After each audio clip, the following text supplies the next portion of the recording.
I said live stream. Live stream. I'm late because life be life. It's the summer. It is actually my birthday weekend, but I'm here. I'm wearing my Christmas PJs. Y'all see my Christmas PJs? Wood, flexing on them. We have a lot to talk about today. I come and do a live stream every week for K-pop because I don't feel like doing a 2 hour video. It's just easier for me to come on camera and just talk about these topics. And then y'all watch it later or you rewind. I'm going to try to put timestamps in this video. I'm going to try to put the timestamps in the comments or the description so y'all can go back because we have a lot to talk about today. Make sure you like, share, subscribe, comment. If you hear like little yelling, there's not gremlins in my wall. I have kids in my house and where I film is right next door to my kid, quote unquote kids room. The entertainment room is right here on this wall. So if you hear like little scurrying and laughter, it's just these kids. It's summer, so my kids are just summering. But yeah, it is my birthday weekend. I'm gonna let you guys discuss how old you think I am. I'm just gonna let y'all discuss. I'm gonna let y'all. I'm gonna let y'all discuss how old y'all think I am. Y'all discuss some talk amongst yourselves as to how old you think I'm turning this weekend. I'm going to try to stay on topic. Again, I have my laptop just in case I need to look some stuff up because y'all know I want to get stuff right. And so we have a lot to talk about. Last week, I just talked about BTS and Festa. I didn't want to bring down the mood last week. I didn't want to talk about anything too serious because it was Festa and I wanted to be a celebration. So I held on to not talking about certain things, but we're going to talk about them today. Okay? So my name is Kiki. This is my channel. I have been a K-pop fan since 2022. I've been BTS Army less than a year. I started getting into BTS last year around the Hee Jin thing. And you can look at my playlist and look on my channel where I have a whole 45-minute video. I explain how I became Army and that. And so that'll explain to you my journey and my perspective. Today is going to be grown folks conversations, okay? If you are not a grown person, I don't know what to tell you, but it's going to be grown folks conversations tonight. Hello, Danielle Forrester. What's up? It's going to be grown folks conversations tonight. Hello, zooming around. So if you are not grown, you may need to come back because some of the stuff we're going to be talking about is going to be adult conversations. Especially when we get into conversations about Moon Taeil. Hello, Robin. The first thing we're going to talk about is New Jeans. Again, I couldn't get into New Jeans last week because I didn't want to ruin Festa. I ain't want to ruin Festa. Danielle, I didn't want to ruin Festa. I didn't want to ruin it. So I'm here. So anyway, if y'all didn't know, this is my birthday weekend. So y'all guess how old y'all think I am. And I'm going to let y'all figure it out. Y'all talk amongst yourselves and try to see how old do you think I'm turning this weekend? I bet you'll say a lot younger than what I am, but yes, my birthday is officially on Monday, but I started celebrating it on Thursday. Let me give you a little bit of updates. Okay, Thursday I went to see BB. I don't know if you guys know who BB is. BB is a solo K-pop artist. She came here to the Dallas area to perform. She was great. I'm going to post a video introducing BB, giving like a little rundown, and then I'm going to post my concert vlog of BB. Same thing with Stray Kids. Stray Kids, I just posted a Stray Kids video about who Stray Kids are, and I do have a concert vlog that I'm going to post very soon. So y'all stay tuned to that and BB. So I do other things, but this is a very BTS friendly channel. If you are a solo stan, if you're new to Army, this is the channel for you. I don't shun nobody. I don't get mad at nobody. I don't talk bad about other groups. I don't have any envy of any other groups. I don't have no beef with Blinks or EXOs or whatever. You will see none of that here. Okay. I am a BTS focused channel, but I do talk about other groups that I casually stan. Hello, Callie is a nature girl. Well, hello. So I do talk about other groups, but this is a very BTS focused channel and Suga is my bias, but I do attend K-pop concerts and I do talk about other groups. So, and casually like other groups. Like I said, Stray Kids was phenomenal. So I had to say that. The Stray Kids was phenomenal. BB concert was phenomenal, y'all. It was phenomenal. BB took a fan on stage and danced and sang to him. BB went around to the crowd and was asking people where they worked and what they did. I've never seen any K-pop singer do that, but she got down in the crowd.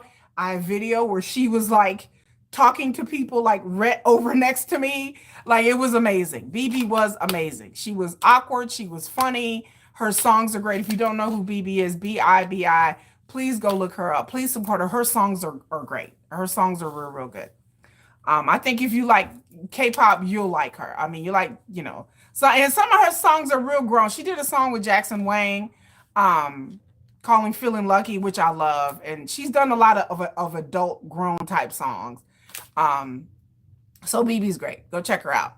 But the first thing we're going to talk about is New Jeans. Okay, so New Jeans is a 5-member girl group that are signed underneath a label by the name of ADOR. ADOR is it's a subsidiary of HYBE, and HYBE has different labels. And then one of them is ADOR, and another one is Big Hit, and Big Hit is the home of BTS. Basically, it was BTS's money that helped build HYBE, and HYBE has different divisions and different subsidiaries and stuff like that. But pretty much, HYBE is known as the home of BTS. So they have a label. They have like HYBE is the umbrella, and then all these other labels are underneath them. They split things off to make it it's easier financially in Korea to do it like that, to have little labels underneath a big conglomerate. So ADOR was this new division of HYBE. They signed this girl. They were intent on making a girl group, and so they did trainees. They formed this girl group named New Jeans. Now, New Jeans debuted 2.5 years ago, and this group was touted to be like the next female BTS.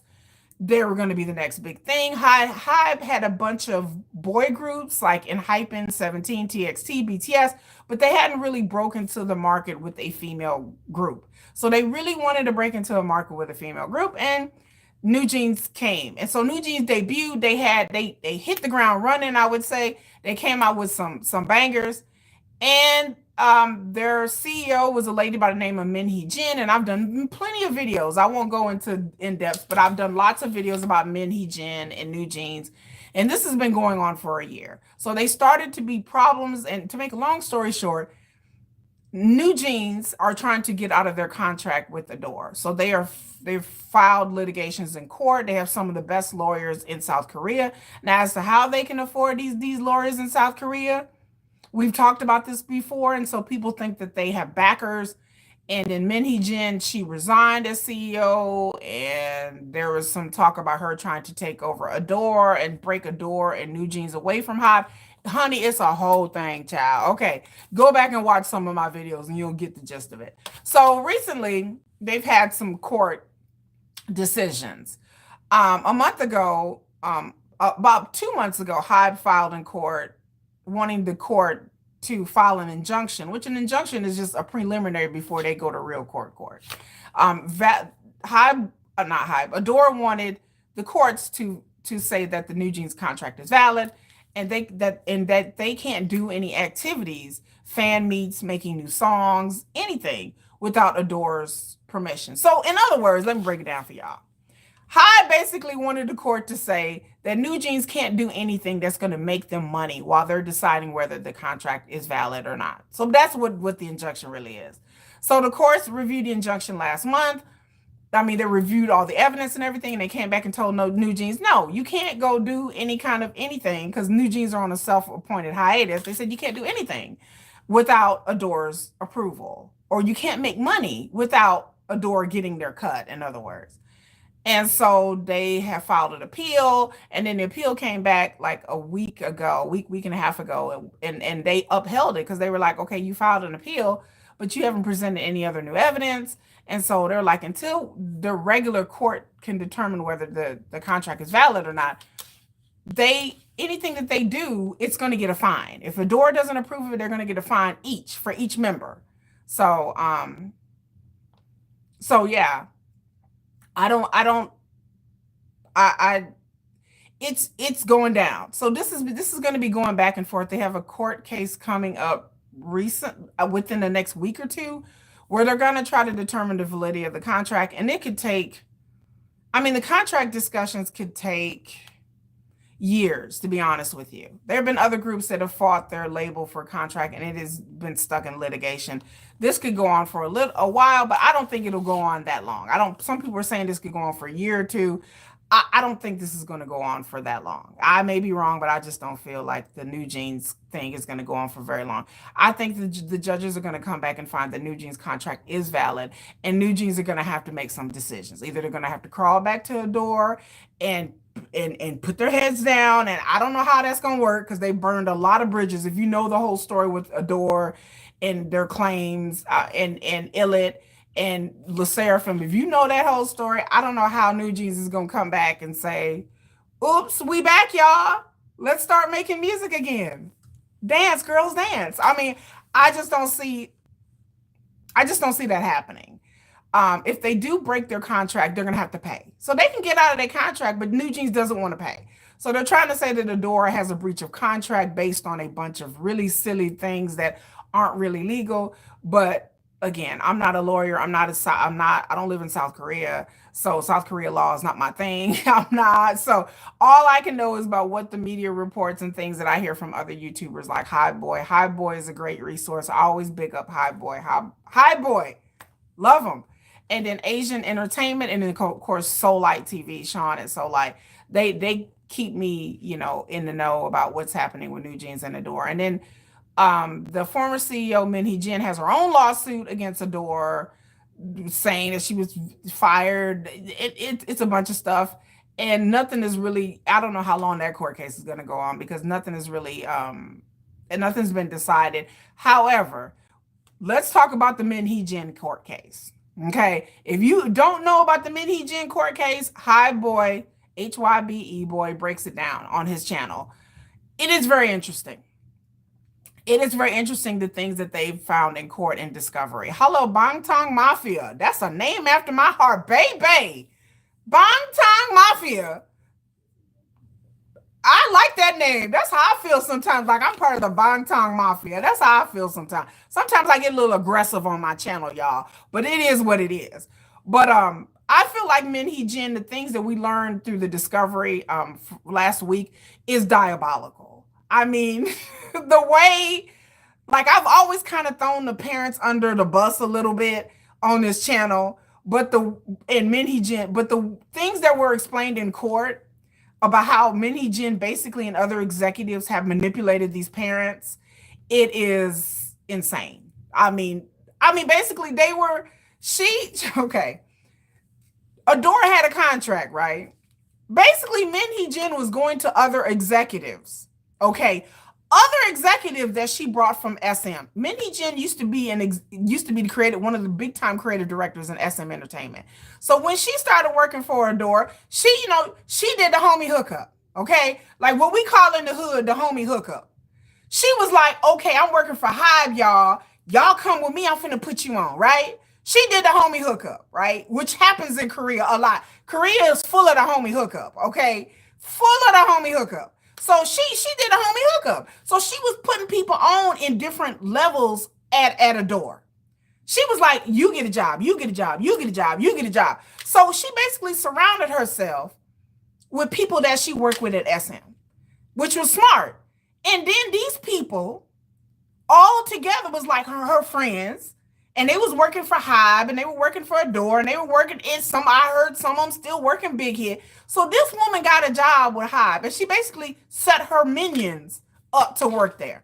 So God knows what conversation, but looking at the cacao messages, she was pretty much telling the executives, okay, this is what you need to tell the parents, that this part of the contract is not right. And then you executive number 2, you go to this other parent and tell them, and you executive friend number 3, homie, you go and tell this other mama that the contract. So she had all these people complaining to the parents going, you know what? That one clause in that one part in the contract, that don't sound right. What do y'all think, parents? And then the parents are like, oh my God, executive A told me the same thing. Well, shit, the creative executive told me, oh my God, well, the business guy told them, one of the management told me the contract was good. So the parents would get together and they were feeding these parents this information that the contract is crooked. The contract is bad. Then sometimes they were saying that Hee Jin would send messages to the parents pretending to be one of the other parents. Let that sink in. So she was sending messages to the other parents pretending to be like one of the other parents. And then executives were, she would tell them to send messages and when to send the messages, who to send the messages to, how to craft the message. Shit, she probably was using Chat GPT to write the messages. She's like, look, we need a really good message. Okay, we're going to use Chat GPT. We're going to craft a good message and we're going to send it to the. So the parents were basically having all these people at ADOR tell them that the contract was not good for their daughters, that the company was not giving their daughter the best treatment. Now, do I think the parents were greedy? Yeah, hell yeah, I think the parents were greedy. Do I think the parents were selfish? Okay, they're parent. Okay, I'm a parent. I kind of understand. But then, like, I understand that, like, basically, Hee Jin manipulated these parents into thinking that their kids were being treated unfairly. Now, if you're a parent out there, you know damn well that if your precious little boo, everybody is telling you that your children are being mistreated, that you're gonna kind of like, as a parent, if you're a decent parent, you're gonna kind of be like, well, I'm kind of concerned because they telling us that my kid is not getting the right deal and they money coming up short and they deals ain't coming in. So the parents believe that. And I think the parents still believe that. Now, as to how much the parents believe it now, I don't know, because things have come out now recently and in the past that with the cacao messages that you see that Hee Jin was really like putting things in place to try to break away from HYBE and take ADOR and New Jeans with her. And then she was having the shaman try to shamanize BTS. And as to whether that worked or not, you be the judge. Y'all tell me if you think the shaman was shaman, okay? Was the shaman shamaning? Because I think the shaman was shamaning, okay? I have a feeling, I don't believe in all that woo-woo stuff, but Hee Jin obviously very much believed in all the woo-woo. And a lot of people in Korean and in entertainment industry use shamans. I'm gonna do a whole video about Korean entertainment and shamans. Because it's very interesting. Being a shaman is you can make some good money being a shaman in Korea. And they have shamans where they have them online on TikTok and you can pay them money and they do the shaman thing for you through Zoom calls. Like, it's a whole thing, y'all. I had to, one day I'm gonna do a video and y'all, I'm gonna break it down for y'all how the use of shamans in South Korea is not as crazy as people were like, what? The people in the West and foreigners were like, she using a shaman. She a multi-million CEO. She was getting paid like $2-3 million. What's she using a shaman for? I figured out that this from my research that this is not too unusual. That it's kind of a thing in South Korea. Shamanism been around for thousands of years, so it's not like it's something new. And it's something kind of hidden. The resurgence of shamanism has really resurged really since 2020, since the pandemic, y'all. Like, it's a whole, like I said, I won't get into it, but I will do a video on how shamanism has resurged in South Korea in 5 years. And it's a real thing, child, honey. I mean, honey. When these people believe in these shamans, they really believe in these shamans. Like, these shamans are making thousands and thousands, $100,000 off of these entertainers. And these people in the business that want favorable outcomes to their careers and everything like that. So Hee Jin, yes, she consulted the shaman. Yes, she manipulated New Jeans' parents. But again, I don't want to let the parents off the hook because I never underestimate a stage parent. I'm gonna tell you that right now. Like, all that stuff that happened with R. Kelly and Diddy and Epstein, and people are like, how did they let their daughters, 17, 16-year-old daughters, be around R. Kelly? Why would you if Diddy had this reputation, why would parents let their daughters do vocal lessons? I'm telling you why, because never underestimate a stage parent. I mean, I've heard things and seen things by people who really want their kids to be in the industry, who really are either living through their kids or see this as a come up, or some parents do want their kids to really realize their dream. But never in your life, you can underestimate many things, but never underestimate a stage parent, because some of these stage parents, like when you talk about Judy Garland, you talk about old Hollywood, some of these stage parents, they diabolical. Like, they are really nucky. Like, these stage parents are nuck if you buck, and they will do anything to get their child in the business. They will get anything to get their child to be rich and famous. Yeah, I just, like I said, as a parent, I really question, like, why would you let your kid be manipulated like this? But then I have to think, like, how many books have I read about people's stage parents that just push their kids on in bad situations? Like, just put their young kids out there. Never underestimate the ability that people want their kid to be famous in some sort of way. I don't particularly understand it. I have a 15-year-old and 11-year-old. Would I ever put my kid in any kind of danger or emotional manipulation or physical harm in order for some money? No, I would never. I would never. I would never. My kid would have to convince me that they wanted to be in the entertainment industry. I would really have to see that my kid had a lot of talent and we would try. But I'm not gonna have my kid up here like starving and I no, I ain't doing all that now. My kid's emotional well-being is more important than, you know, trying to get rich and famous. But again, I never underestimate stage parents. There are people out there that are so desperate to have their kids in the industry, whether you're talking about America or South Korea, China, wherever. That is just amazing what people let their kids be subjected to. So these New Jeans parents, I still throw a side eye, but then I kind of see how they have been manipulated, and I would pay good money to be a fly on the wall and listen to their real or read their cacao messages, because I promise you that somebody in that group, some parent is sitting there going, okay, like this is not looking good. Like, I'm sure one or two of them have wised up, but they just, you just have to toe the line. Like, they in it now, so maybe they feel like, well, we've done all this, there's no turning back now, so we might as well just keep going. So I just kind of feel like it's that kind of situation. So that's the update with New Jeans. Um, the second update I would have to do is J-Hope. If you do not know, J-Hope came out with a song with Glorilla called Killing It Girl, and it has blown up. This song is everything. I love J-Hope and his three songs. I absolutely J-Hope came out with no shirt on, y'all. J-Hope is mannish. J-Hope is a grown ass man, y'all. J-Hope don't care. J-Hope is wearing his racer jacket. He's showing his abs. He's showing his stomach. J-Hope don't care no more. J-Hope will come on lives and be all sweet and coy, and then he get on stage and he over here like popping it. He doing this and he doing that and he doing this and he breaking it like that. I'm like, J-Hope, no, sir. Don't be on the live stream be like, hey, Army. And then you go on stage, and then J-Hope got dancers, and he got a girl named Melissa. She's an awesome dancer, and people been all jealous because she all up on J-Hope, and and the dance for Killing It Girl. If you have not watched the videos, go watch the videos. But the dance for Killing It Girl is fire. Like, whoever did the choreographer, J-Hope was talking about, he had choreographers and he approved and he put the choreography together. I've never seen nothing like it in K-pop. We have never seen anything like it. Like, I guess if you want to call J-Hope K-pop, I don't really consider BTS K-pop. I just consider them pop. But in South Korea, we have never really seen anything like that. We have not seen a solo artist come out here and dance with girls and have girls in the video, and the girls are dressed. The girls got they chochas out. They wearing little outfits, and they got little booty shorts on and little crop tops, and I'm not mad at them at all. There's no jealousy, no shade here, no jealousy, no shade.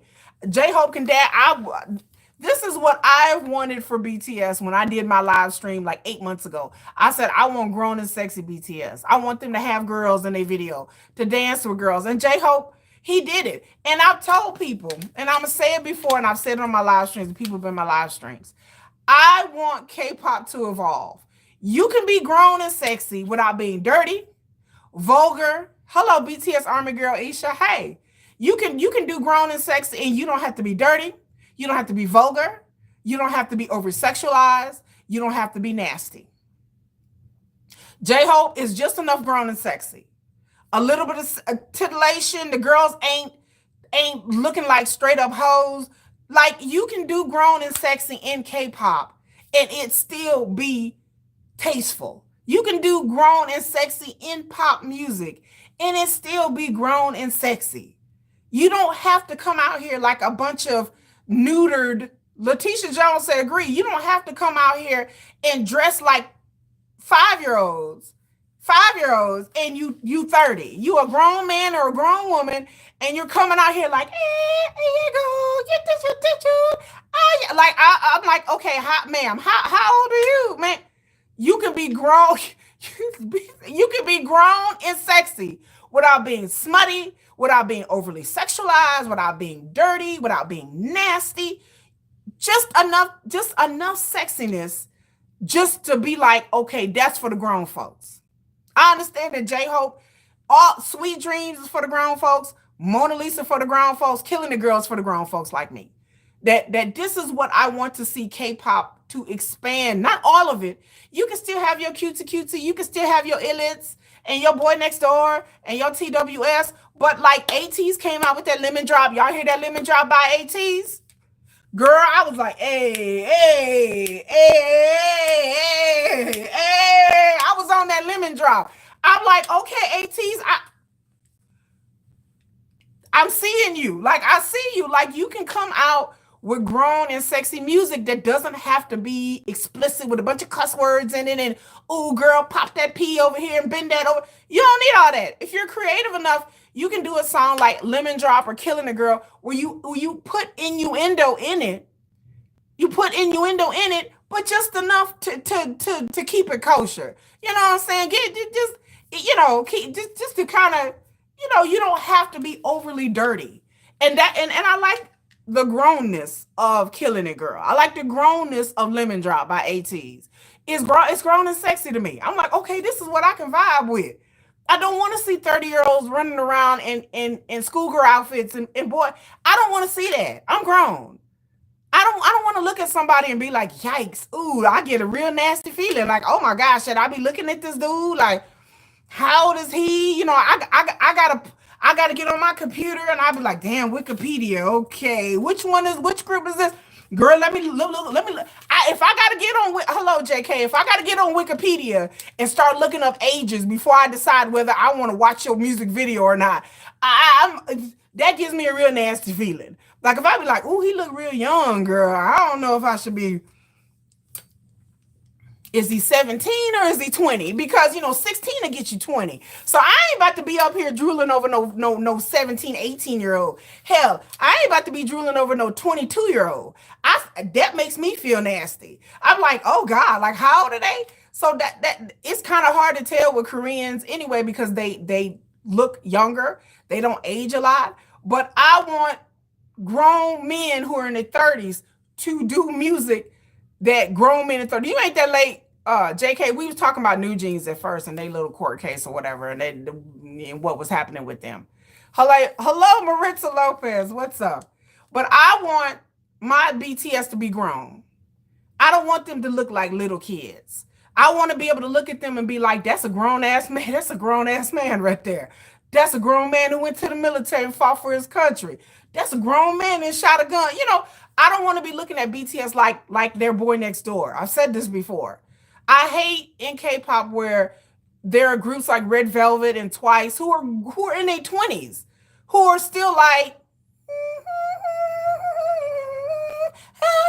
girl, no, like you in your 20s. I need grown women to act like women. And I said with JHOPE, Killing a Girl just proves that you can be sexy without being dirty, without being vulgar, without being overly sexual. You don't have to be having your tiggle bitties out. You don't have to have no cheeks cheeking. You don't have the girls in the Killing a Girl video. Everything, the styling was on point in that video, period. The men look cute. They look cool. They look sexy. The girls look cool and sexy without it being just, look, my tatas out, my chochas are out. Like, it wasn't nothing like that. They was cute. They was cropped out. They had shorts. It was just enough to be like, okay, I know what kind of vibe this video is, and I know that these women are grown and sexy.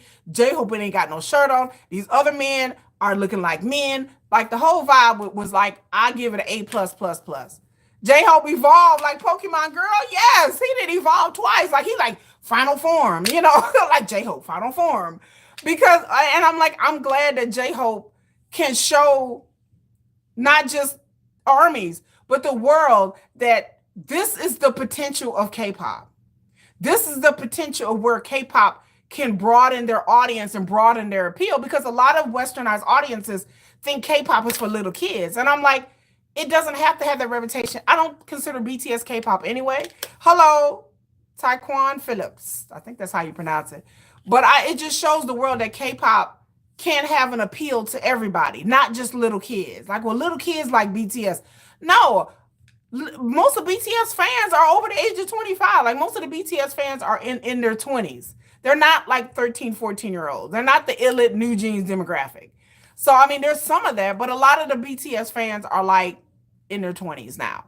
And so I just, that just shows you that, like, with a bit of imagination and talent, where K-pop can be grown, and hopefully where BTS can be grown, and show that we're grown men in our 30s. We're not 20-year-olds. This is not school love affair. Okay? Like, we had that era. Hello, Shelling P. They had that era. Leave that era back there. It's time for BTS to grow up and to evolve. I know Taeyoung wants to grow up and evolve. Speaking of BTS, hello, Aurelia. Speaking of being grown, have y'all seen the Kim Taeyoung Weverse lives? Have y'all seen that? Now look, I'm just gonna tell you again, I'm gonna say it before. I'm new Army. So I was never around. I've been Army less than a year. So I was never around BTS when they were doing live streams, and y'all are all like, ooh, kikiing and a caw because JK was up here folding his drawers and falling asleep on the live. Like, y'all were around. Everything that I watch has always just been a recording or a rebroadcast. Please sing Stray Kids. Okay. How's that song go? Y'all see Stray Kids back here? Let me cut for a second. I did a whole Stray Kids video and I went to their concert. What is it? What is that song? Oh yeah, God's Menu. When he goes, do do do do do do do do. I love that part. My kids love that. But I love Stray Kids. Y'all see Stray Kids back here. Stray Kids say hi, y'all. And I went to their concert and it was phenomenal. I just have to post a vlog, y'all, by the way. But I did a whole video about Stray Kids talking about the group because I didn't know a lot about the group or a lot of their songs, but their concert was awesome. Captain Taeyoung is also in his final form. JK. Anyway, back to what I was saying about Taeyoung. If you have not watched Weverse, and I post the Weverse, I rebroadcast the Weverse on my channel. So just in case those who aren't on Weverse to see them live. Because I know some of y'all be life and y'all be like, oh, I missed the rebroadcast. I post it on my channel and keep it on my channel. But yeah, Kim Taeyoung, I was like, sir, are you grown? Like, he's a grown man. Kim Taeyoung, I don't know what happened to him in the military, but Kim Taeyoung has come back and he was dancing. He's more comfortable, like all of that. And did you guys see the JHOPE Encore concert where Jungkook was on stage, Jim was on stage, JHOPE was on stage, and then the other members, I posted in my YouTube shorts where the other members were in attendance and they were dancing, and Yoongi was there, and I almost had a heart attack because Yoongi's he's my bias. And so I was so excited to see Yoongi there. But Kim Taeyoung was up there dancing, like him and Jimin were dancing to all the J-Hope songs. And I was like, I have to get that dance challenge, y'all. I'm going to need J-Hope and Kim Taeyoung and Jungkook to get up there and dance to Mona Lisa and Killing It Girl. Like, I would love to see them, all three of them up there dancing. You watch that? Girl, it was so good to see Yoongi. And Yoongi had like a hat on. And I even called my kids. I was like, kids, Yoongi. My kids were like, what is wrong with you? I was like, Sugar. And they were like, which one? I said, the one with the hat on and the mask. And they were like, that's Sugar? I said, yeah, the one stand up there like an old man. They were like, that's Sugar? I said, yeah, it's Sugar. They were like, well, you can't even see what he looked like. I was like, leave Sugar alone. Like leave him alone. He wanted to be incognito. And then J-Hope's dad came up there and hugged Sugar, and he embraced him.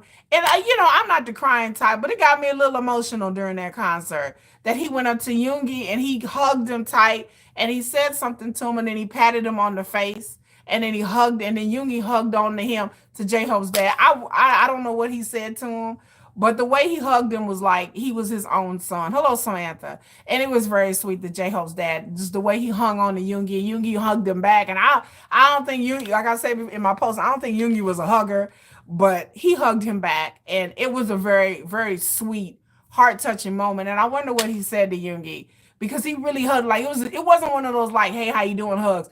It was a genuine hug.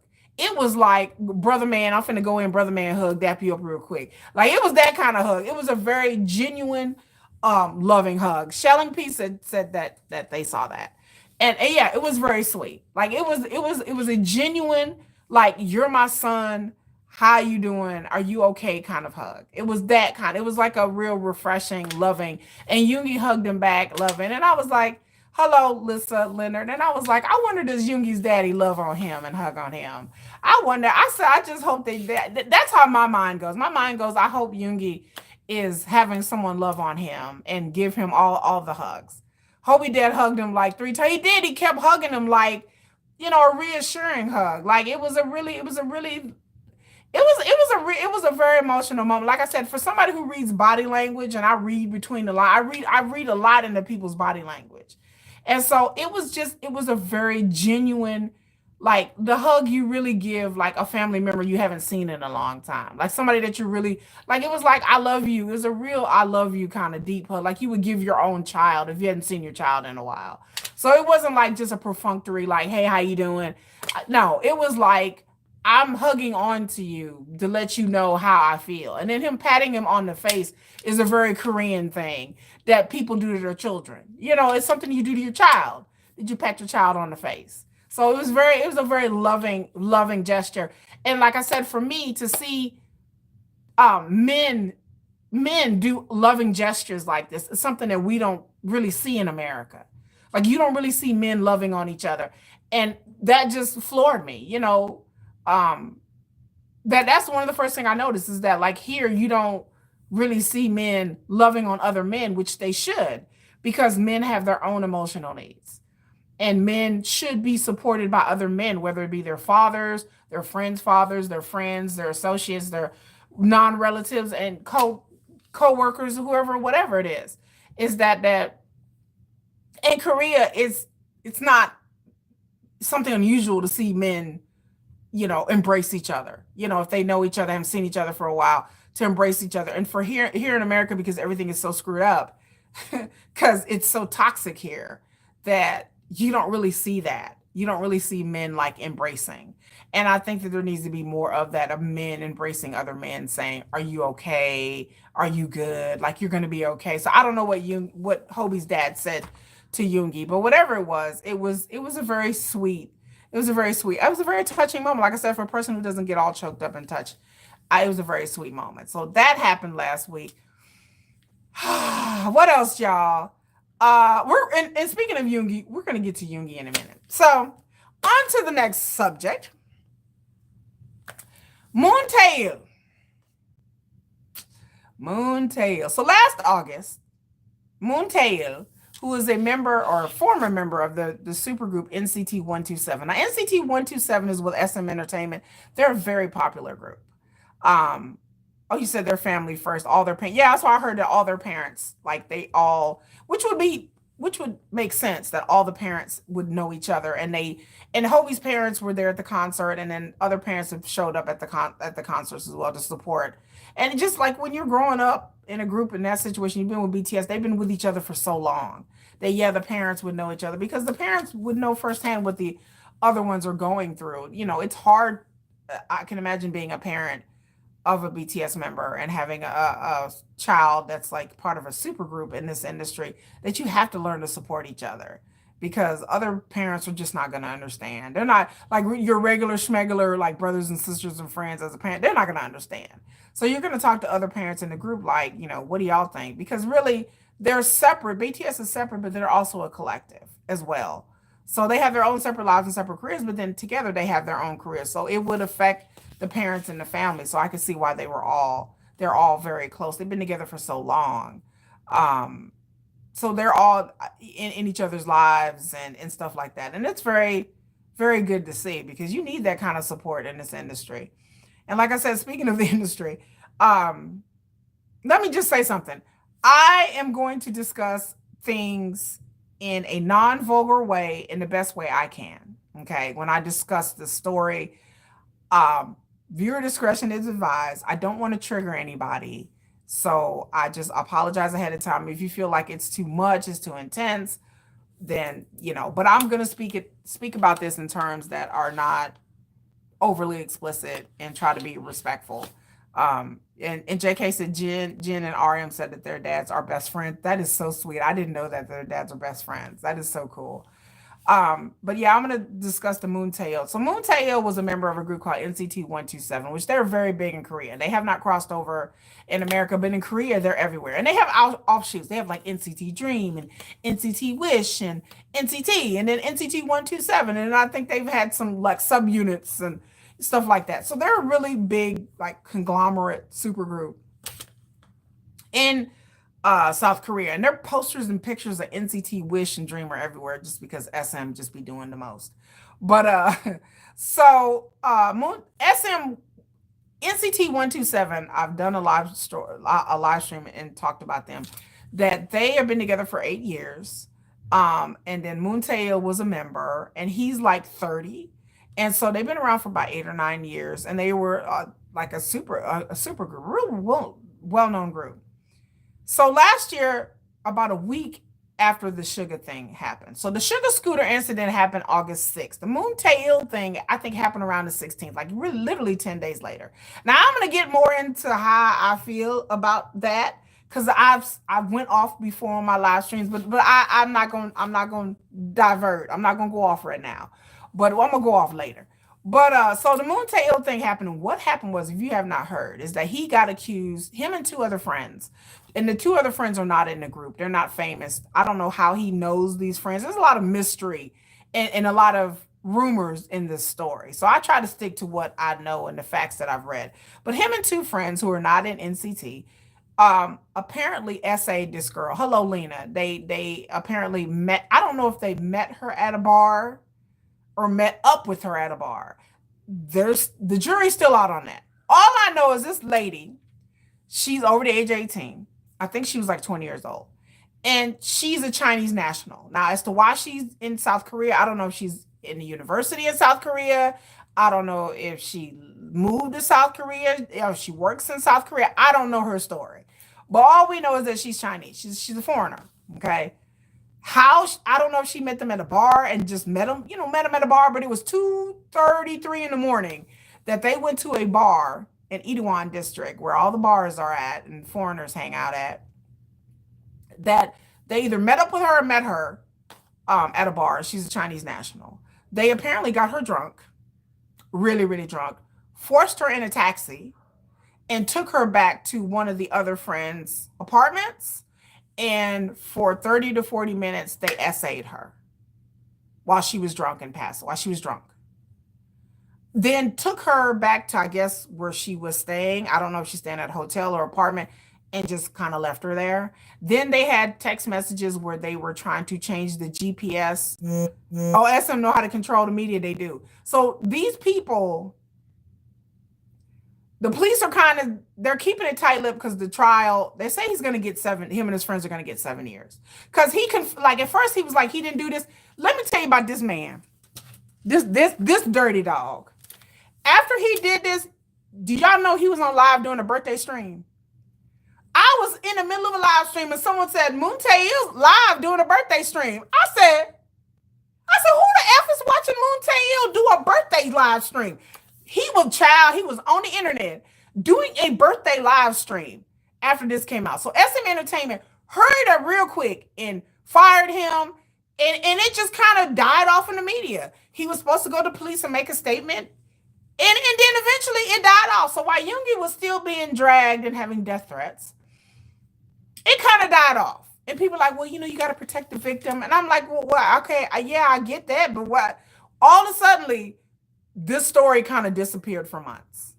So the police have been investigating. The reason why it's taking the police so long is because they were trying to get the CCT television, the CCT, the camera and the street cameras to try to get evidence. And it's been taking them so long because this man, Moon Taeil and his two friends, they changed the GPS on their phones. So they were trying to match up the CCTV in their phones, and they went in there and they did cacao messages about them changing the GPS in their phones. Also, they had conversations about her being a foreigner. We don't know what the conversations was. The police came out and said that this was kind of premeditated. So here we go. We're going to get into alleged territory. So to me, when the police say this premeditated, I'm thinking to myself, I just have questions. So question number one is, how did they know this girl? Yeah, poor girl. How did they know her? From what I heard when the story first broke, is that one of the two other guys, not Moon Taeil, one of the two other guys knew her. They either knew her or was acquaintances with her. How did they knew her? I don't know. That was rumor number one. So that needed to be cleared up. Did they just meet? Did they go to the bar and see this chick sit at the bar and then chatted her up, or did they know her? Hello, Angelina. So that's, yeah, only 7 years. That's what they say is going to get. So that's my question. Did they know this girl previously and they just called her and was like, hey, come meet us up at this bar? And because, 2:30 in the morning, and I'm like, okay, she's by herself at a bar at 2:30 in the morning. No, I'm not saying that that's not possible, but I'm just like, it kind of sounds like she may have knew one of them and they had told her, hey, we got Moon Taeil with us. Like, meet us up at the bar. I would have been like, oh, okay, you got an idol with you. Well, here I come. So I can see that. I can see either scenario. I can see them going to a bar at 2 o'clock in the morning and them chatting her up or whatever. That's crazy. Yeah. It was probably, Letitia Jones says it was probably taking the police so long because they were so busy excoriating Yoongi. Y'all, that ain't funny. She said it took the police because they was too busy investigating Scooter Gate. That's a good one. That's they probably. I mean, the way they investigated Scooter Gate, it seems like they did more investigating on that than Moon Taeil. I said, oh, okay. So Moon Taeil, he got fired. SM let him go. SM came out and did a statement real quick, like he was going like that. His bandmates were unfriending him on Facebook like the next day. Like they were like boom, boom, boom, boom, boom. I was like, damn, they unfriended him real quick. So he didn't have to do no police line like Yoongi did. He just didn't say anything. People was all, I guess people was fine with that. I guess people was okay with that. I'm like, Yoongi then came out and did like 10 different apology letters and came up there in front of the police and people were still sending him death wreaths. But damn, I mean, I'm like, Moon Taeil went out the news like that, y'all. Like I came on live stream, went off. I went off on a live stream for about 40 minutes because I was like, okay, so we not talking about Moon Taeil essaying somebody, and then the fucking NCT fans would come to my live stream and they're like, well, there's no evidence he really didn't think. Okay, well, this whole ass man has confessed. He's confessed now, okay, that him and his friends did it. So there ain't no like, well, maybe. No, he did it. And we gonna get to them fans in a minute because I got some other choice words for them. Because them NCT fans is part of Yoongi's misery. They was in on this. These NCT fans started up a whole bunch of shit online with Yoongi. Why? I'm still trying to wrap my mind around it. So yeah, Moon Taeil confessed. And again, I have questions. Question number one, how did they know this girl? That was number one. Number two, was this premeditated? Did they do this to this girl because she was a foreigner? Because they thought they could get away with it easily if she was a foreigner. NCT fans, the girl, the NCT fans, they pay for the funeral wreaths. Yes, they did. So we're going to get to that in a minute. So did they pick this girl because she was a foreigner? That's even crazier. Did they pick her because they thought, oh, well, she's Chinese, she ain't going to say nothing? That's question number two. Number three, for them to do something like that and change up the GPS on their phones and do all this, is this the first time they've done this? Because to me, when I said long time ago when this came out, I said, if this is true, I said this is pretty bold for them to get a girl drunk, force her in a taxi and take her home and then essay her for like 40 minutes. I said, that seems pretty bold to me. Again, in my mind, I've always said before, I don't think that people just wake up one morning and like, hey, I think we're going to essay somebody tonight, y'all. We're going to go out, we're going to get drunk, and we're going to go to different bars, and we're going to find somebody to essay. Like, I don't, like, sometimes that does happen, but I don't think that happens. But I think somebody, is this the first time he's done this? I've heard other rumors about Moon Taeil having problems with other women. There was a Korean woman that came out that was saying some stuff about him online, saying that he was stalking her and he was inappropriate, and he like I've heard other things, y'all. It's not a secret. Like, people were sitting there saying that he has had other problems with women, with younger women. You know, he's 30. I think this chick was like 2021. But there are other women that have said things, and this person took down posts because they've said things about Taeil in the past, before this even came out, like last year, like not last year, but like 2023. There was some woman claiming that he was sexually stalking her and blowing up her phone and trying to get her to, I don't know, do something strange for a piece of change. I don't know. But all I know, this story was hushed up real quick. And I just didn't understand. You know it's bad. Your bandmates unfriend you. They unfriend real quick. They was like, boom, boom, boom, unfriend, block, block, block, block. JK said, I don't think that they did it first time. This is very similar. Yeah, it's very similar, Burning Sun. And then my other question was, get into that, was it just alcohol? Did the police do a toxicology? Because y'all know, Soul Police, Soul Police, Soul Police, Soul PD. Y'all are the stellar example of police force in the world, in the nation. Nah, not really. So I want to know, did they take any kind of toxicology? Did they test her to make sure she wasn't drugged? Was it just alcohol? Because I don't know, to me, that's just a question. I don't know, maybe it was a lot of alcohol. Maybe she couldn't hold her liquor. But I was like, did they even do any tests on her to see whether she had any kind of drugs in her system for her to be knocked out like that? So how most K-dramas depict, oh yeah, they do. So I thought that was the norm in society. Ava, you is not even lying. Luis Galarza, you funny, but thank you. Luis. But I have questions. So I'm like, and then if they, you know, and then like I put myself in her shoes. If me being a foreigner in South Korea, okay? I've been to South Korea. So how exciting would it be to meet an idol? So you just imagine how excited I would think Miss Kiki would be. I would be so excited if I was at a bar and some guys would be like, hey, how you doing? And then I would look at this dude and been like, wait a minute, I kind of know you. And he would have been like, oh, I'm an idol. And it not BTS, but some other group. And then they're like, hey, you want to drink? And then I would drink with them. Like, I would like, you know, I don't want anybody trying to victim blame or victim shame this young lady.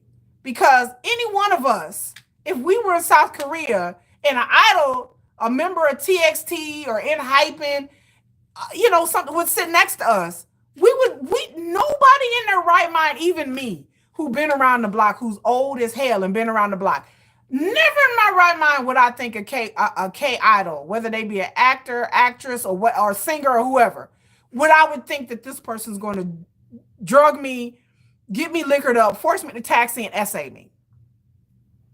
Because in my mind, I would think, why would they do this when they're an idol? An idol can have any woman, any man they want. I would never think me drinking with three dudes at a bar, and one of them's an idol, that I think a lot of women would feel even safer. Because they were like, well, idols are afraid of scandals. And idols don't want to be caught with girls. And idols, so you would think you would let your guard down thinking, he's an idol. He doesn't want to get in trouble. He's not going to get me liquored up and take me back to his apartment. Like, he's not going to essay me. Like, that's a thought that I wouldn't even have. I would never think that any idol would do that to me. Like, I would never think an idol would do that. Like, that would be so out of the realm of norm. Like, so sure, I don't want anybody blaming her like it's her fault. Like, well, why did she get drunk with him? Because he's an idol. Like, who's going to think an idol's going to get you drunk and force you in the taxi? And then him and all three of these dudes essayed this girl. They could have got any girl they wanted. So my question is, did they pick on her because she was a foreigner? That's possible. I've heard of stuff like this, not in idol circles, but that too. But I've heard of Korean men preying upon foreign women because they think like they're only here temporary. They're only here for school. They're only here for a vacation. We don't know why this lady, she could have just been here for her own vacation. She could have been visiting friends, visiting relatives. She could have just been on here for vacation from China. So we don't know why she was here. So I have heard of Korean men preying on foreign women. I have heard that. All K-pop idols have a gentleman image. They do. Who will you take for the best to make? Huh? I don't understand. Nematijan, I don't understand. But yeah, like who would think that an idol is going to do something to you? When anybody at the bar can see that you are drinking with them. I don't know how many people are at the bar at 2, 3 o'clock in the morning, maybe not a lot. But I just don't want people thinking, because people are online saying like, well, why would she do this? And I was like, because first of all, it's an idol. So you would just naturally be excited. I would naturally be like, oh my God, I'm having a drink with an idol. I'm up here taking pictures. I'm text messaging my friends. Like, girl, I'm having a drink with a member of NCT 127. Like, can you believe it? Like, I would never think, okay, I'm gonna get so drunk that this person's gonna slip something in my drink and take me off somewhere. Because you would think an idol, they can get any woman they want to. You know what I'm saying? But like I said, I told people, be careful when you're a foreigner in any country, not just South Korea, but any country, and you're drinking with men, and you're a young lady and you're by yourself. I'm assuming that this young lady was by herself, but be careful when you're in another country and you're visiting or you're on vacation and you're drinking with other men, because you don't know their intentions.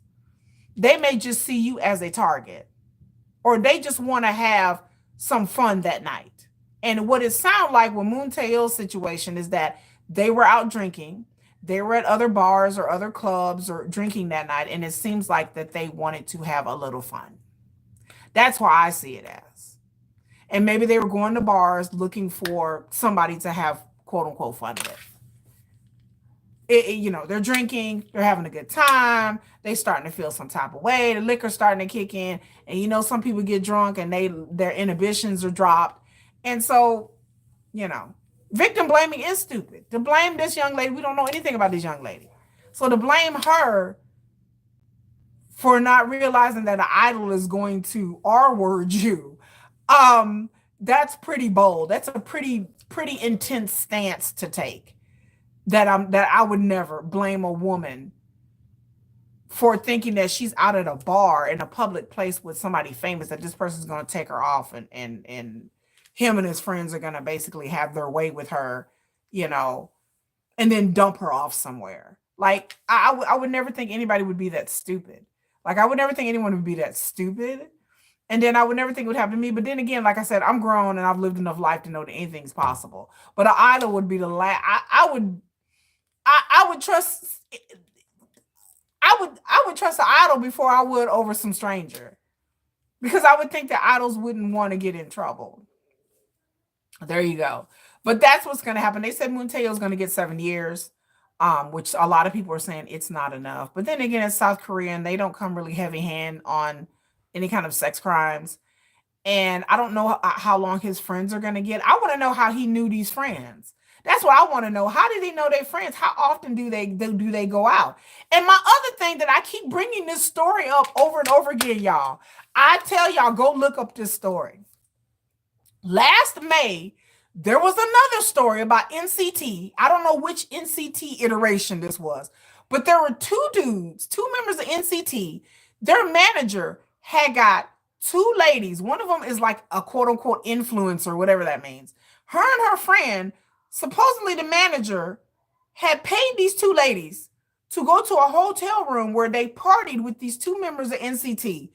And apparently, allegedly, supposedly, they were intimate with these members. And they were on social media saying, these women were on social media posting pictures of like alcohol and in the hotel room and saying, I just had sex. I don't remember the dude's names. I just had sex with blah, blah, blah. Blah, blah, blah. Just put his D in me. These are things that they posted online. This was a story that I was shocked that I found by accident that went nowhere. I was like, so you mean to tell me two members of a boy band is in hotel room with two women that their manager acquired? Go there however you want to go there. That the manager acquired these two women to go to a hotel room with these two members of NCT. This is a real story. And I was shocked that this story is never come up. And this happened like last May. And I was just strolling around the internet looking for scandals. And I said, what is this? I said, two NCT members in a hotel with who? Doing what? And she did, but eventually this chick took down her post. She deleted them. But of course, people screenshotted them. So you can go and see the screenshots that she made in the picture she posted. And then the fans went to her page and was all over her page, and she deleted the stuff and shut her page down. But supposedly this girl, I wouldn't say girl, she's a woman. Apparently her and her friend are like professional girls who are influencers that apparently go around and you can solicit their services for the night with, and apparently different K-pop stars have done this. And so the manager, one of the managers of NCT apparently acquired these girls for it. And the story went nowhere. And my jaw dropped. And I was like, where is this stuff? I'm looking everywhere for this story. And some people have done YouTube videos about it, but it was buried. Like this story, like was just get the shovel out because SM Entertainment, you do you, boo, because SM Entertainment is the king of having stories buried. So basically, yes, and prostitution is illegal in South Korea. Lisa said, not victim shaming, but who is to say where her mind was at? Why did she put herself in that position? Where were the friends? We don't know, Lisa. That's questions that I have. Was she there at the bar by herself?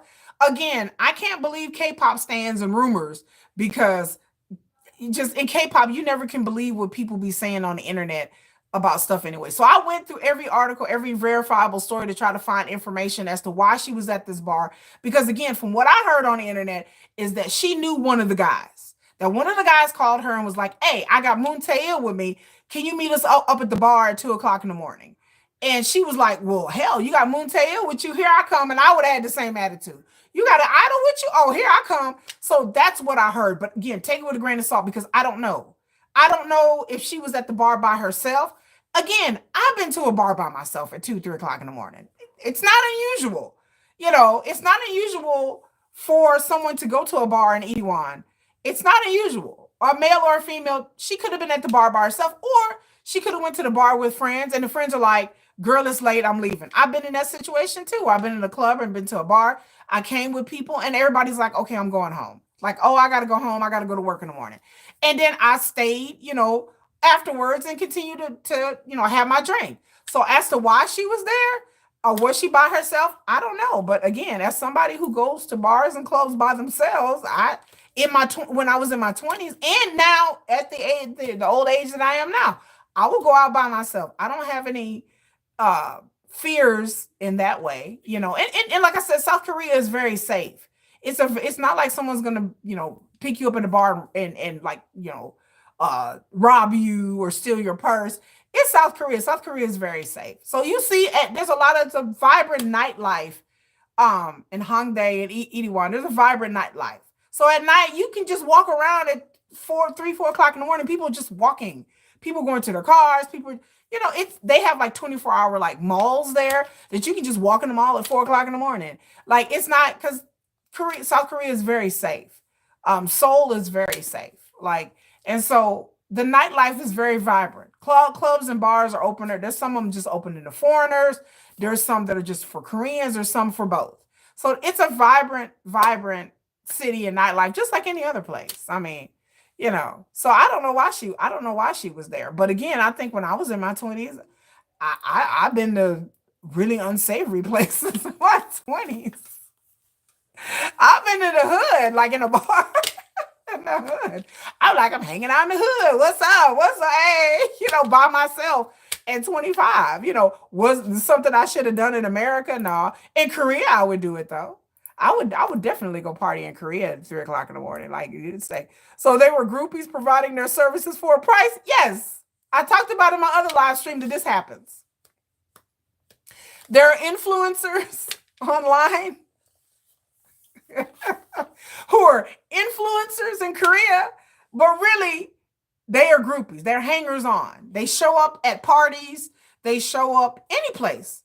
Some of them work in hosting bars because, again, prostitution is illegal in South Korea. But of course, just like anything else, there's ways of getting around that. These women that work in hosting bars, sometimes they are just hosting, pouring drinks, and talking to fat opas and pouring drinks and talking to rich old dudes. Sometimes yes, but sometimes at these hosting bars are fronts for prostitution. They are a way for these women to earn extra money outside of the hosting bar. So a lot of these pretty not a lot, but like I mean, statistically we don't know, but a lot of these hosting bars are just fronts for prostitution. They've had sting operations in Seoul and places like that.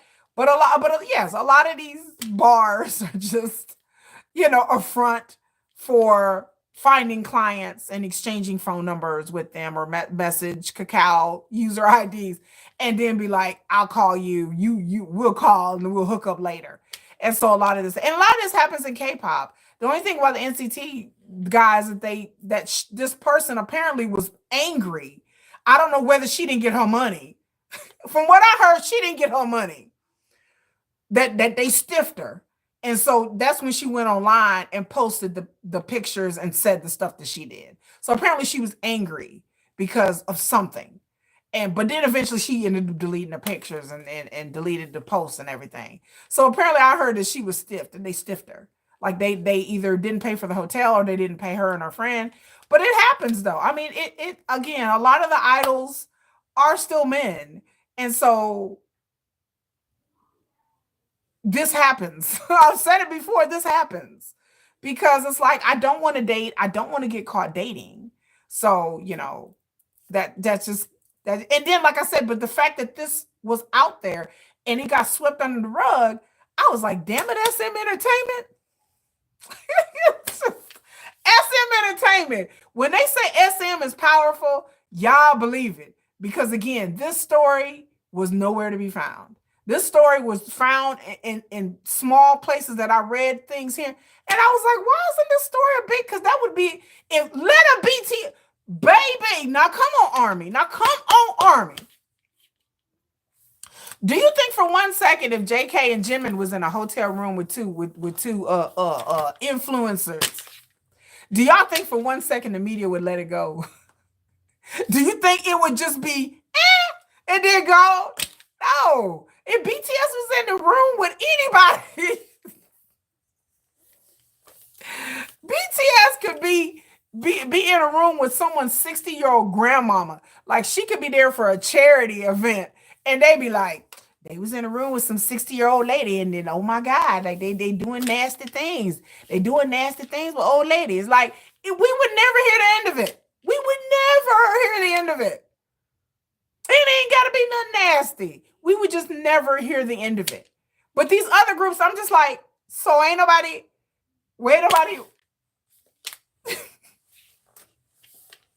I'm like, ain't nobody talking about that? All right. I was just dumbfounded at that story. So when I think of NCT, I think of that story and I think of Taeil. And then my brain, I'm like, well, what's really going on in that group?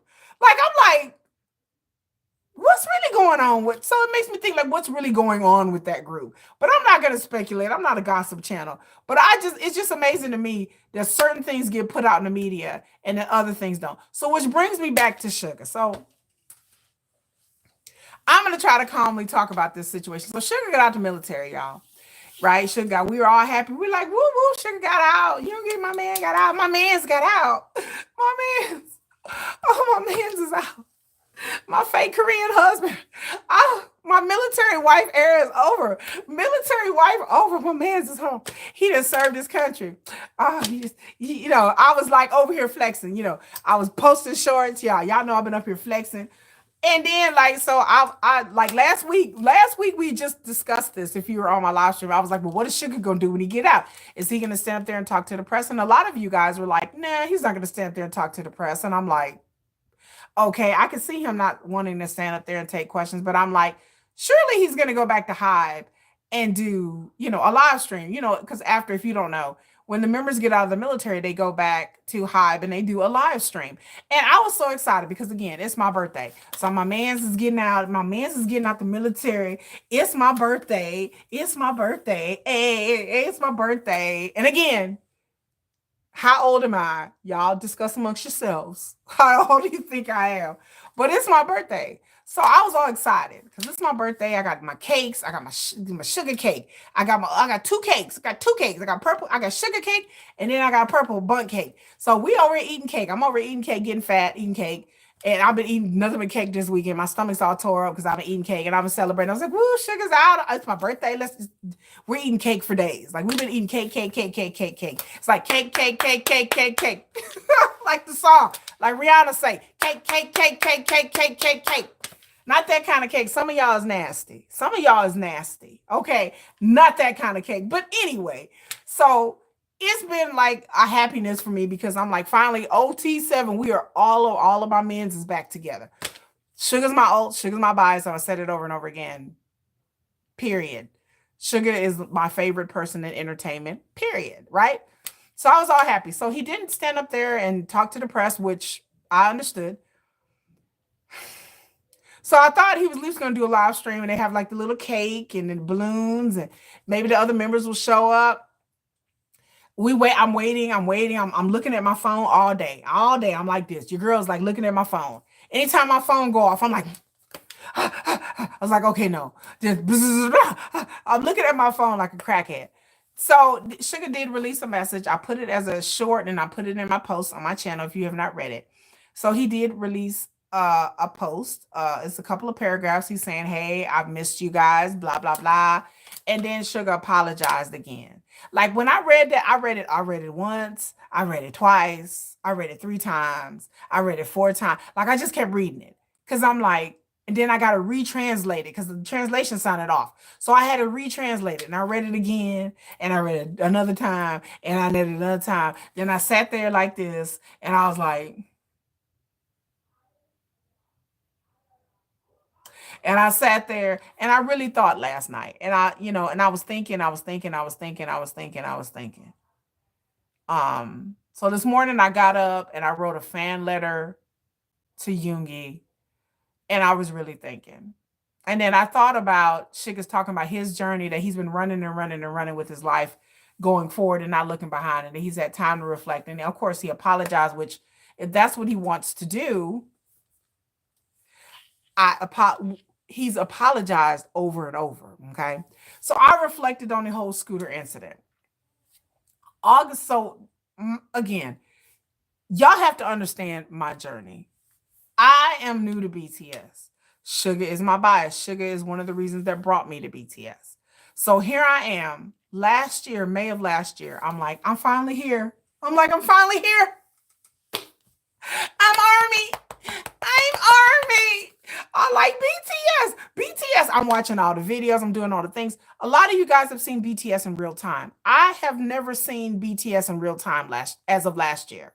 So everything I'm watching is the past. I'm watching old videos. I'm watching old stuff, old Weverse lives. I'm watching old Suga. I'm watching his D-Day concert. I'm watching everything from every member. I'm watching their biographies. My life with BTS as a fan has been in the past. I didn't start to experience BTS in real time until Jin got out of the military, until JHOPE got out of the military, till Kim Taeil released his music. So I actually got to see and experience BTS kind of in real time, but it's still not the same as all 7 members being together. So everything I know is of the past. So for me, May, June of last year, my birthday comes. So my birthday come the end of last year. And again, I am overjoyed and excited that I have found like my thing. Like I've never liked a boy band group. I started liking K-pop casually in 2022. So I'm all excited because I'm thinking, yes, they're in the military. I became Army while everybody's then pretty much in hiatus or in the military. So I'm excited because Yoongi is my bias and I'm so excited. And I'm like, I can't wait till Yoongi gets out of the military and I just can't wait. And I'm a new fan and I'm just a new little baby Army. So as me trying to find my footing as baby Army, August 6, 2024, the scooter incident happened. Now, for me, who's never been in K-pop circles, for me, who's never been around this whole K-pop thing, I was just a casual fan. I've been to concerts, many different concerts from 2022 till now. And I casually listen to groups. I've never been in fan circles. I've never been in, I was, I like Blackpink. I was a fake Moa. I really like Car. There are groups that I really, really like, but I've never had like a whole YouTube channel. My YouTube channel started out as a travel culture channel, and now it's all BTS. So that just tells you that the hold that BTS has put on me, the whooping, the whoosh, whoosh, I'm whipped for BTS. I'm whoosh, whoosh, whipped for BTS. So I've never experienced anything like this in my life. So I'm all excited because I'm wanting to enjoy BTS and Suga when they get out, and then the scooter thing happened. A week go by and I'm thinking this is gonna blow because again I don't know K-pop. I'm like a week to like me and my sister-in-law made a joke. We were kind of laughing about it. He apologized and then apologized again, and I was like okay. Then they tell me he had to go up for a photo line, and I was getting angrier because I'm like okay, why does he have to go do a photo line? What kind of madness is this bullshit? So I came and did a live stream and I went off because I didn't understand. So I was like, okay, I was learning more about Korean culture. So I started to join international Korean groups and I started to learn Korean, like the language. And I started joining international Korean because I wanted to understand Korean culture and I wanted to understand what was happening. So I had no idea that BTS got so much hate. I had no idea. I this is a trial by fire for me. So I'm just telling you guys this to understand where I'm coming from. So here I am all excited, and then I see on the internet people dragging my bias big time. People calling Yoongi an alcoholic, people calling Yoongi reckless, people saying bad things about Yoongi's looks. People are saying OT6. People are saying giving Yoongi death threats. People talking about Yoongi needs to go off himself. Like I'm reading this as a baby army and I'm like, what is going on? So I had to reach out to other armies and I'm like, can y'all explain to me? I'm going back in the past. I'm like, did Yoongi do something to somebody? Did he SA somebody I didn't know about? Did he kick a fucking puppy? Did he run over a cat? Is there something in this man's past? Like, I'm questioning my whole fandom at this point. I'm like, should I even be a fan of this group? Like, I don't even, like, what did BTS do? Like, are they awful people? I go back and look, I can't find nothing. I can't find anything that Yoongi has done, anything any BTS member have done. They haven't kicked any puppies and ran over no fucking cats. I don't know what's going on. I'm like, what is happening? I was like, why are everybody saying, didn't people coming out the military woodwork saying he was awful in the military? And I'm like, is he awful? Then BTS is in a cult. If he in a cult, then BTS, they're in a cult and they cooked the numbers for their albums. And I'm like, did they? So as an army, I'm like, what have I gotten myself into? What kind of horrible fucking group is this? Like, cause people are going in on Suga, like he like beat up their grandmama and like jacked their dad last night. It was like, break yourself, fool. I was like, did BTS say break yourself, fool? And hit somebody? Was BTS out here hitting licks?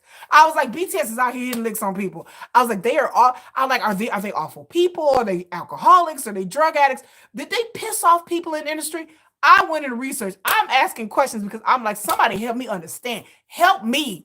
I'm like, please help me understand. Why are people making up sugar challenges talking about we finna get drunk like Yoongi? I'm like, are people really doing that? I am new army. Then I realized slowly but surely that it's a lie. BTS has done none of that. They've been good people. They're respected in the industry in Korea and outside of Korea. And that Yoongi hasn't done anything. He doesn't have any scandals. He's not part of a cult. There's no rumors. There's nothing saying he kicked a puppy or a kitty. He hasn't essayed anybody. He hasn't hurt anybody.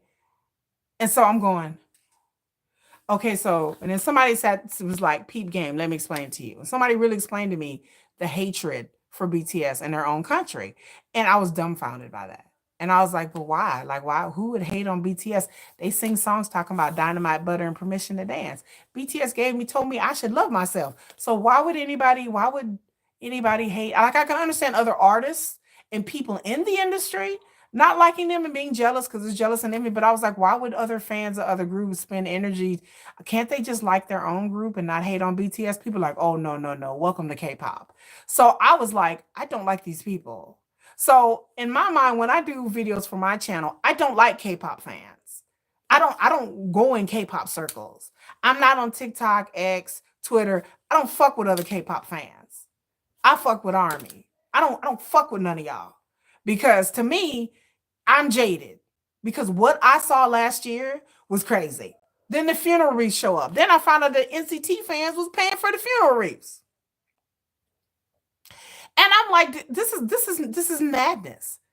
Then Yoongi was cut from award shows. And then people were issuing death threats. And then I was like, okay, this is, I mean, it was like October. I was like, October, y'all still on this?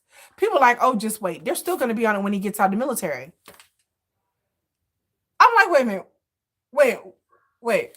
Okay, wait a minute. Okay. I was like, he gets out of the military on my birthday. People are still going to be mad about this? Oh, yeah, Kiki, they're still going to be mad. Who still? But he apologized. He didn't even hurt no. And then the fake video came out and turned out. And I was like, but this is a fake video. What? But I was like, did Moon Taeil here? I was confused. Still kind of confused. But now I get it now. But I'm jaded. So when people talk about, well, K-pop fans don't like this and don't like that, my whole attitude is this. What now? What now? So I don't believe it. So the Kim Soo-young thing, I went against the K-pop fans and defended him. Because when rumors hit K-pop, the K-pop fans or the K-netizens, not even just the one in Korea, but internationally too, there's a lot of rumors that come out that are not true. I find out that a lot of things that have come out on BTS and things that I've read back 8-9 months ago were not true. So anytime some K-pop fans spin some type of narrative, I'm like, okay, let me go research myself, because I don't believe any and trust any of the bullshit they say on these vlogs, on these blogs, on these YouTube videos. I don't trust it. I want to go look up things myself. I don't trust that because K-pop fans make up all kinds of shit that ain't right. And they ruin people's reputation and people's lives. And I saw it firsthand and I wasn't ready for it. I wasn't eased into this. I was baptized by fire. So I'm a fierce army. So when people talk about Bangtan Mafia, that's me. I come out swinging with BTS. Because every time somebody says something like, what y'all got to say now, it puts me on the defensive because I feel like it's unwarranted for BTS. And for me, who just wanted to enjoy her bias, and then all suddenly everybody was, I'm like in circles online, and then people started to turn on BTS. Like I was having a good time on some of these Reddit groups. I was just a casual Redditor. Then all of a sudden, like people started to say awful, horrible things about Yoongi. And I'm over here defending him like, wait a minute, but that's not true. That's not true. That's not true.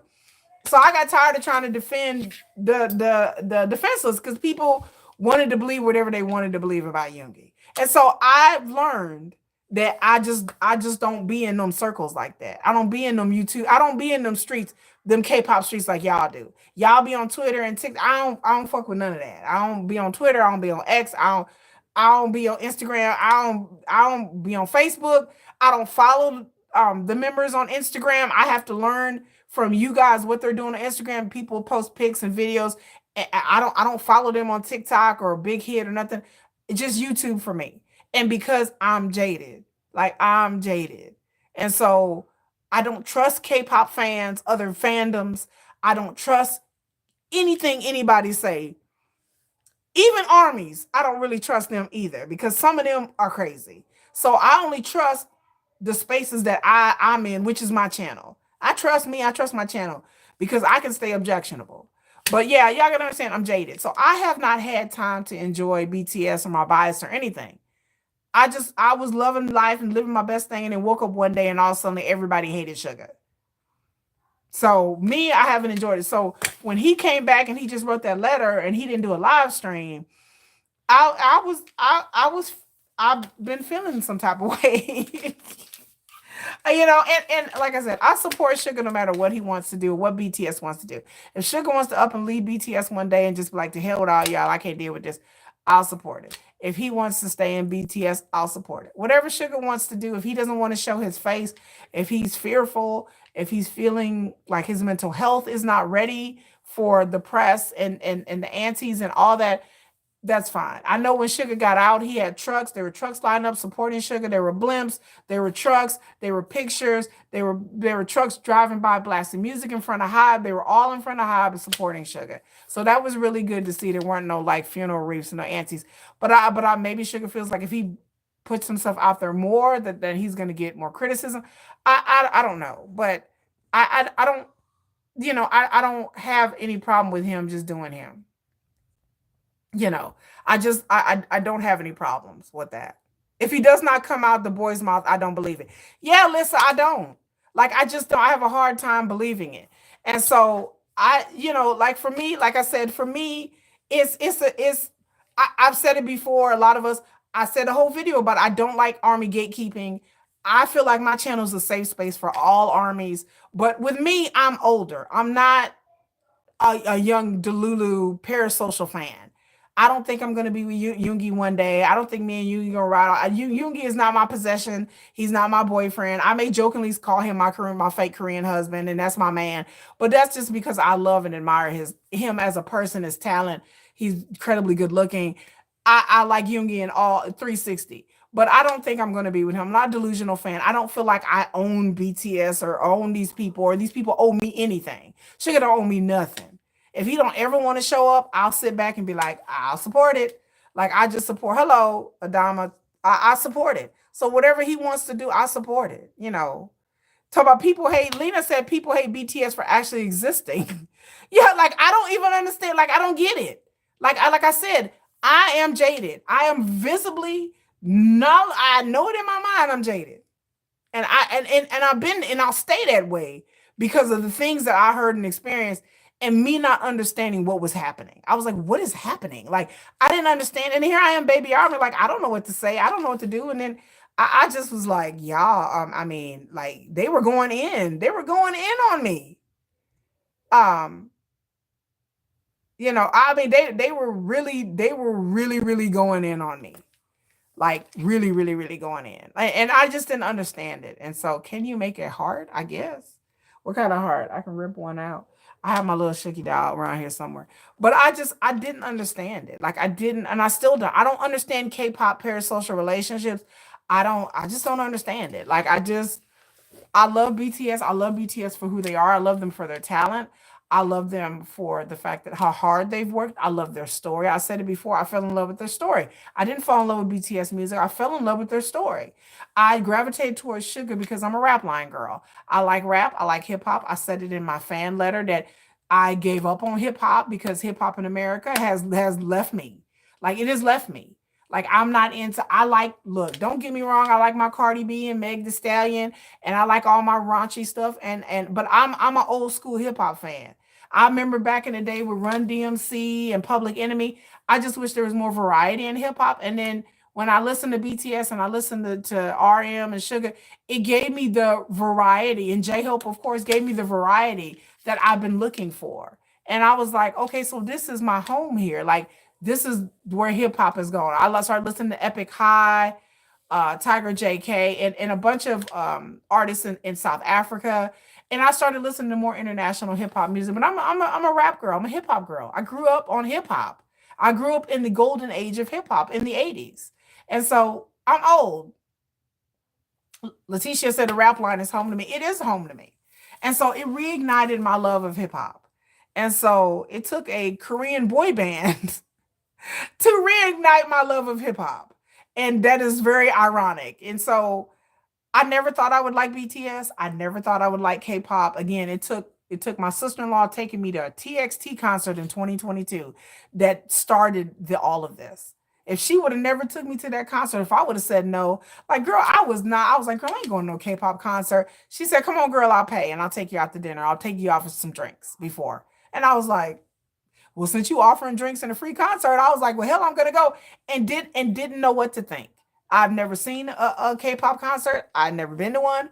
I didn't know what to expect, and I loved it. TXT, they have a fond TXT. I have nothing but fondness because they started me on this journey. If I wouldn't have went to that TXT concert and fell in love with TXT, that ignited something just like that. And I gave K-pop an honest chance. And I was like, you know what? I was like, Lord have mercy. Like I said, this is cool. Like I was like, I can get with some of this. Because my idea of K-pop was like a bunch of cutesy, like little kid stuff. And I'm not a little kid. So I was like, anybody want to listen to that lame ass cutesy music? Like they're real overly poppy music. But that's the K-pop I had heard. I had not heard a bunch of variety of different kinds of K-pop. And so Jennifer, my sister-in-law, I owe her everything. And then she's like, "Girl, you just took it and ran with it," because I'm a bigger K-pop fan than she is. I have a channel, I have a whole YouTube channel. She's like, "Girl, you're like totally obsessed, like totally crazy." And so the sugar thing, like I said, was a baptism by fire. And it really has jaded me. And so I'm very leery. I don't get in army spaces. A lot of the harassment that Sugar faced online is criminal. Hello, Mars P. Hello, Bobukari. Hello. Thank you, Mars P. I appreciate it. And I just like I was just so like hurt over that. Like almost hurt. Like even though it's not me, I can just imagine how Sugar feels. Like being hounded and then I've told people, you know, in my live streams before that we see what's out there in the media and what's out there. We don't know what's going on behind the scenes because whenever a scandal hits an idol behind the scenes, that's a whole nother world. It's a whole nother thing. I mean, can you just imagine, like, you know, the impact it has had on his career behind the scenes, like with collaborations or whether people want to work with him or not, or they want him to represent their brand in South Korea. Like, just imagine, like, I always think professionally how that affects his life and how it affects maybe his social circle and his friendships. Because you get to the point where people don't want to f with you. You know, just you know, people would just kind of keep their distance, or people who you thought were cool with you turn out that they're not cool. Like, oh, hello, Fato shorts. Okay, hello. I mean, could just imagine like professionally how that would affect you and how people that you think that were cool aren't cool with you, or you thought, oh, this person would surely would stand by my side, and then you see people start to distance themselves because they don't want to be affected by the taint that this ridiculous ass scooter scandal has done. So, you know, recently also a story that I didn't talk about is that these companies have been successfully suing, not just HYBE, but successfully suing uh people who are going online and defaming artists. This has been going on for a while now, but it's really, really ramped up. So there was several female idols that have sued people for starting blogs and everything. And so we're going to come to this, what I have to say that has to do with Sugar. There is a narrative online that prevents people from going in and criticizing K-pop fans. The narrative is, I've heard this from people who are not in K-pop circles. I've heard it from people who don't know a lot about K-pop. I've heard it from my own children. Thank you, Rahaf. And I've heard it from my own children. Oh, these K-pop fans, they're just children. Have y'all heard people say this? I don't understand why y'all bother with them K-pop fans. They just little kids anyway. People will say this online and people will say this to me all the time. I've researched almost a year. When I really started getting into the BTS thing and the Sugar thing and really start getting into these K-pop circles and researching like who is running these pages and these websites, and I found out that narrative is out there. And sometimes I feel like that narrative is a trick bag. Sometimes I feel like that narrative is put out there to stop people from suing people and reporting people and going in on people. So that's how I feel. Hello, Lily. Branding didn't stop. They can see through the BS. And I just feel like when we're talking about K-pop spaces, like organized K-pop spaces, what I've learned is these are not little kids. So I get tired of people saying that these are little kids, these are just children, because they're not. Maybe sometimes in the comment section, yes, but when I've learned that when you're talking about spaces, no matter if it's Army, Blinks, no matter what fandom you're talking about in K-pop, these people are real people. They are real. These are real people. These are not these are not little kids, because a lot of this stuff you have to you really have to have organization, you have to have resources. So you have to have resources. And a lot of these little kids don't have resources. Like when we're talking about teenagers, they're not kids. Yeah, they're not kids. So I'm tired of people like, oh, well, you're fighting, but I'm like, but these are not children. When they talked about the funeral wreaths at the NCT fans, them funeral wreaths are expensive. Them protest trucks are expensive. That's not something little kids do. When I did my video talking about Tableau from Epic High and his 3-year witch hunt ordeal, and the people actually went to jail, the ringleader of the Tableau BS was a 57-year-old South Korean man. So no, they are not kids. These people who have these organized army spaces and these people that have these anti-websites and Twitters and X's, these are not children. These are not kids. So I get tired of people letting these people off the hook because the narrative is real. It seems to be pushed real hard that they're kids. I've been in people's comment sections and I was like, that ain't no kid. They have time and they have resources. 15-year-olds don't have that kind of time and resources. They don't have the money to sit here and set up websites and email groups. And these are grown people. Yeah, 57-year-old Korean man. Yes. Yes. So I was like, don't tell me. When they talking about these bunny uncles with new jeans, about these new jeans fans attacking people and getting people's pages shut down and reporting people's pages, these are not children. These bunny uncles was bunny uncles. These new jeans, they're like, oh, these new jeans fans, they just teenagers, they the little girls. They little girl. No. When in South Korea, they did an expose talking about new jeans fans. These were grown ass men in their 30s, y'all. You'd be surprised. They think that these are little girls who are new jeans fans. I was like, these are not little girls. Well, it's a bunch of little, no, don't do that.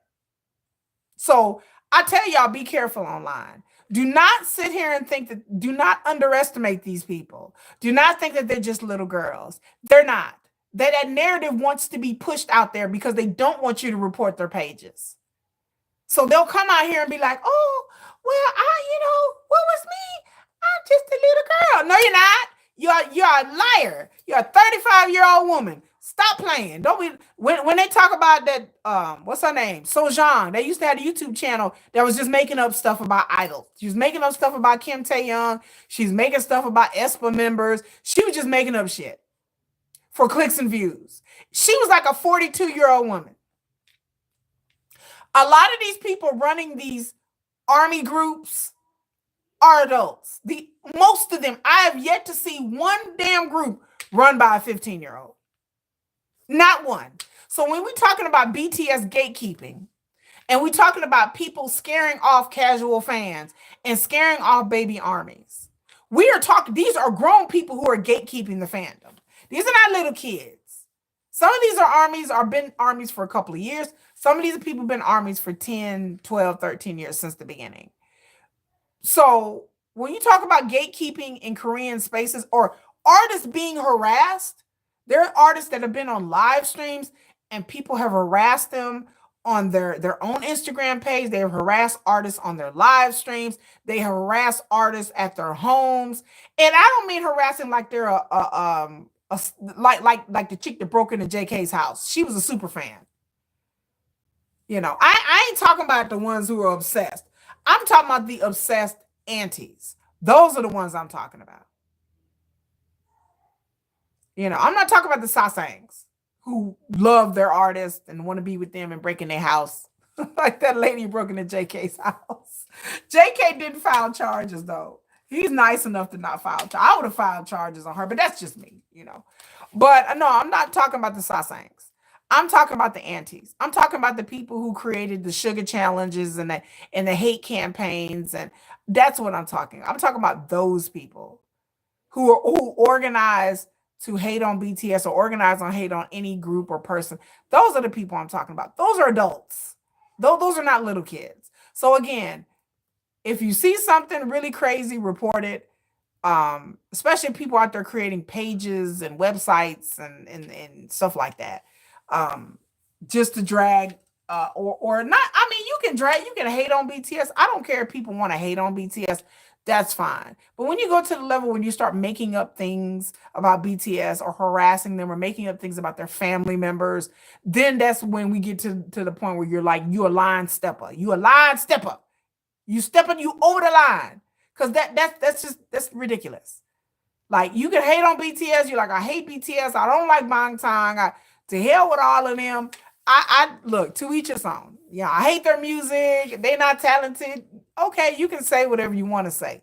But when it comes to the point where you're sending them private messages and you're harassing their families and their friends, yeah, family and friends is off limits. Don't. That's when I'm like, if you setting up whole pages and you posting things and you're just slandering them and slandering them or their family members, or you just making up shit, making up lies about them just to make them look bad, then I then that's where you're a line stepper. If you start a harass, to me, like I said, you don't have to like a particular group.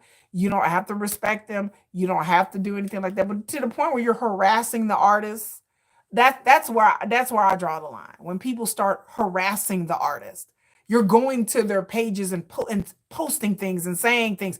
You're going on their Weverse lives and saying god awful, nasty, horrible things. I've seen people on Weverse lives saying awful things to the artist. You're ugly. You look this way. You like, why would you even be here? You even waste your time. Those people are not kids doing that, y'all. Those are not kids. Those are adults who are doing stuff like that. Doing stuff like that. And it's just everybody can have their own opinions. But like I said, I draw the line when you start, if you exactly, Letitia said, if you don't like them, why are you following them? Exactly. If you don't like BTS, why are you following them? Why are you on their Weverse lives? Why are you following their Instagrams? Why are you on their Twitter? Like, what would be the reason for you to be on their TikToks? Like, some people are obsessed with hating on BTS. That it's like, if you have a group, why don't you put all that energy into supporting your group, downloading your group or your particular singer, download their albums and their songs. Go there. Do that. I don't understand that energy. I like BTS. There are groups that I don't like. There's no K-pop group that I hate. For what? What am I hating? Why? I celebrate all of K-pop groups' successes. I don't care if it's Blackpink. I don't care who it is. Hi, K-pop glam. Yeah, at the end of the day, why? I don't understand it eitherly. And like focus your energy. If they would focus more of their energy supporting their group than trying to. I don't understand it, because to me, all these K-pop singers know each other. That's the other thing that I just be sitting here like, you do know that they are friendly. A lot of them know each other. They hang around in the same circles. The industry is very small in South Korea. Everybody know everybody else. Everybody has worked with everybody else a lot of times in a capacity. They've had some of the same stylists. They've had some of the same vocal coaches. They've had a lot of the same choreographers that go from. So I just don't understand when, like, in the business, they don't hate each other. They cool with each other. They invite each other to each other's events and listening parties and to go hang out. They're hanging out over each other's homes. They're dating each other. They're hooking up with each other. Like, it doesn't make any sense. A lot of these artists were trainees together, so they practically grew up with these people. They always bump into them at award shows. So a lot of these stars, they get to know each other on a personal level because they're always bumping into each other. You go to a party and be like, oh, well, hey, didn't I see you at such and such party? Yeah, I was there too. Oh, well, what's up? And you start talking to them. They all hang around in the same circles. The Korean entertainment industry is not that. Korea is not a big country. Seoul is the biggest city there. All of them live in Seoul. All of them kind of live in the same area as well. So they all bump into each other somewhere. At a cafe, at a friend's house. They'll know somebody to know somebody, or they got a sister that's friends with such and such brother and cousin. Like, they all kind of like know each other, so it's not like anybody really hates anybody. If they do, they kind of like avoid them, if they don't really care for somebody, then they kind of avoid that person. But the idea that K-pop singers are going around hating each other, it's not realistic. This is not the Hunger Games, okay? They don't go around hating each other. They actually have very cordial or professional relationships with each other. A lot of the K-pop singers, they listen to other K-pop singers and they root for them. Like they root that, okay, this person got a hit song and they like it. They may play, you may listen to Weverse Live and you may hear since Kim Tae-young is bopping around, like he plays songs of other artists and he'll listen to other artists because they're musicians, they're music people. Music people listen to music. They don't just listen to their own music. They listen to other artists. They listen to other K-pop artists. They listen to other artists outside of K-pop. They if they're in the music industry, 9 times out of 10, they enjoy music on some certain level. BTS members love music. They listen to all kinds of music all the time. They get inspired. RM talks about him listening to different rappers and him getting inspired by other artists and him listening to artists going, man, that's really good. Yeah, other groups come and come and dance with J-Hope. They had, what's his name? San from AT's dance with J-Hope. So they come and do dance challenges together. Cause I'm like, y'all, they all know each other. They're all are friendly with each other for the most part. So there's not this big rivalry that the fans try to make it out to be. That's fans, and then again, the K-pop singers, they understand that and they know that. They understand that the fans have a rivalry, and some of them chuckle about it and they find it entertaining. V listens to a lot of songs on his live. I love listening. I want to get it. I want V to come out with that playlist because everything V listens to on his live, I'm like, it's stuff that I haven't heard. I don't listen to a lot of music, believe it or not. I really don't. I don't listen to a lot of music. I'm not a music person. Like I listen to music when I'm working out, but a lot of things on V's live, I'm like, V need to put that playlist together because his songs be fire. It be all of everything he listens to is stuff that I'm like, I like that. Like I be trying to find, I have to look up the artists that he be listening to. I use YouTube to look up the artists because all of his musical taste is fire. It's a good musical. V has good musical taste. Like I have to say it. Like it was unexpected. Again, I've never seen V in a Weverse live. It's my first time. So to see him randomly do lives, like he'll come in for 5 minutes and then sometimes he'll do 30 minutes. And then they just to listen, he'll just play a video game or he'll put his headphones on and I was like, is this what V does? It's just people are like, yeah, that's what he does all the time. I was like, okay. That's what I would do if I was alive. If I wasn't a YouTuber, I would just come on here and just watch TV and just be like, hey y'all, and just sit there and watch TV and listen to music all the time. But I just got to people understanding these fake rivalries that y'all are so invested in. I'm like, they don't really exist. It's not there. And I just, now since BTS are together, I don't want people to gatekeep. I don't want older fans to keep the casual fans or the new fans out. Because when BTS supposedly, allegedly, they said March 2026 is when they're going to release new music and really like reunion together. I said it before in my other live streams that from what I heard, you can take it with a grain of salt, but from what I heard is that now since they're all out of the military, they're going to have solos. I keep hearing that JK and Jimin are going to be releasing solo albums, that they're going to do solos. And then also they're working on a new album while, in this past year, they've been working on a new album. And then the new album is going to release in March of 2026. And then there's going to be a tour in 2026. I said this months ago. That's what I keep hearing in these streets, in these industry streets. That's what I keep hearing. So I am anxious for them to do anything and everything that they want to do. Like if we're doing solos, then we're doing solos. If I get BTS, I will definitely get BTS tickets. I don't care what I have to do. I know I got to be on it, y'all. I know, but I got Jin tickets, y'all. I got Jin tickets. In July, I'm going to see Jin in Dallas. So I've been to Stray Kids. I went to BB.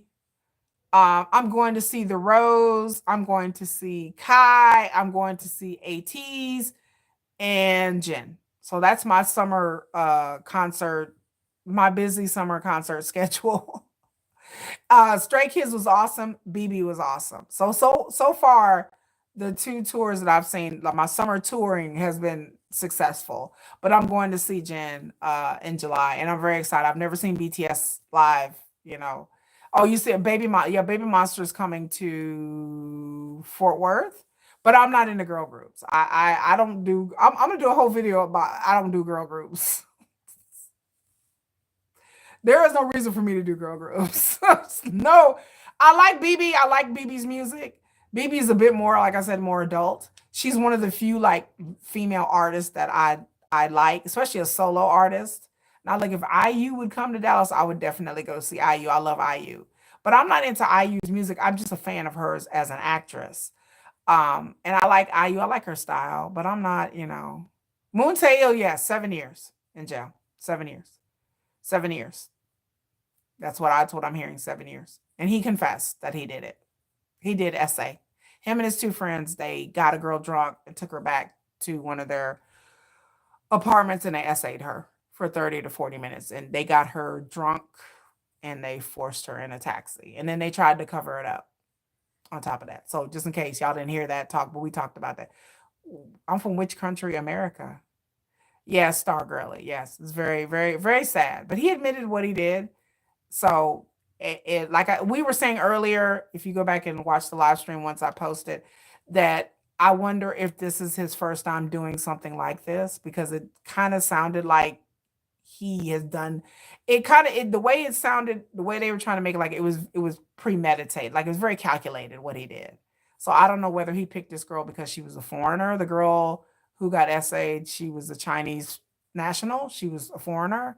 I don't know why she was in South Korea. Maybe she was visiting. Maybe she went to school in South Korea. I don't know what her situation was, but she was Chinese, and they are kind of implying that maybe they picked on her because she was a foreigner. And I've said earlier in the live stream that in South Korea, there will be guys who will try to pick up on you, who will try to do something strange because they know you're a foreigner and they feel like they can get away with it because you're a foreigner. Yeah, I feel very bad for her. Hello. Moonlight Goth, we were talking about Moon Taeil and him getting it 7 years. Please come to visit India. I wish. I hear India is very nice. Yeah, we were talking. Yeah, we're Moonlight. We're talking about Moon Taeil and him getting 7 years. Him confessing. He wrote like a whole I think 4-page confessional about him and his friend that they are guilty. They are guilty. It was awful. It was awful. And then like I was saying that I don't know. I'm like, is this his first rodeo? Is this his first time doing this? Because him and his friends seem pretty bold about what they did. They seem very, very bold about what they did.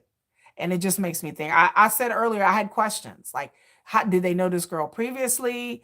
Was she here visiting? She's a Chinese girl. Did they pick her out because she's a foreigner? And I'm saying that there are men in South Korea I know that will pick on foreign girls and get them drunk and do things to them because they feel like they're going to go back to their country anyway and they're not going to make a stir about it. So they target foreigners on purpose. I mean, it's not a lot of that, but people do it. Like I said, I'm sure it goes on in other countries as well.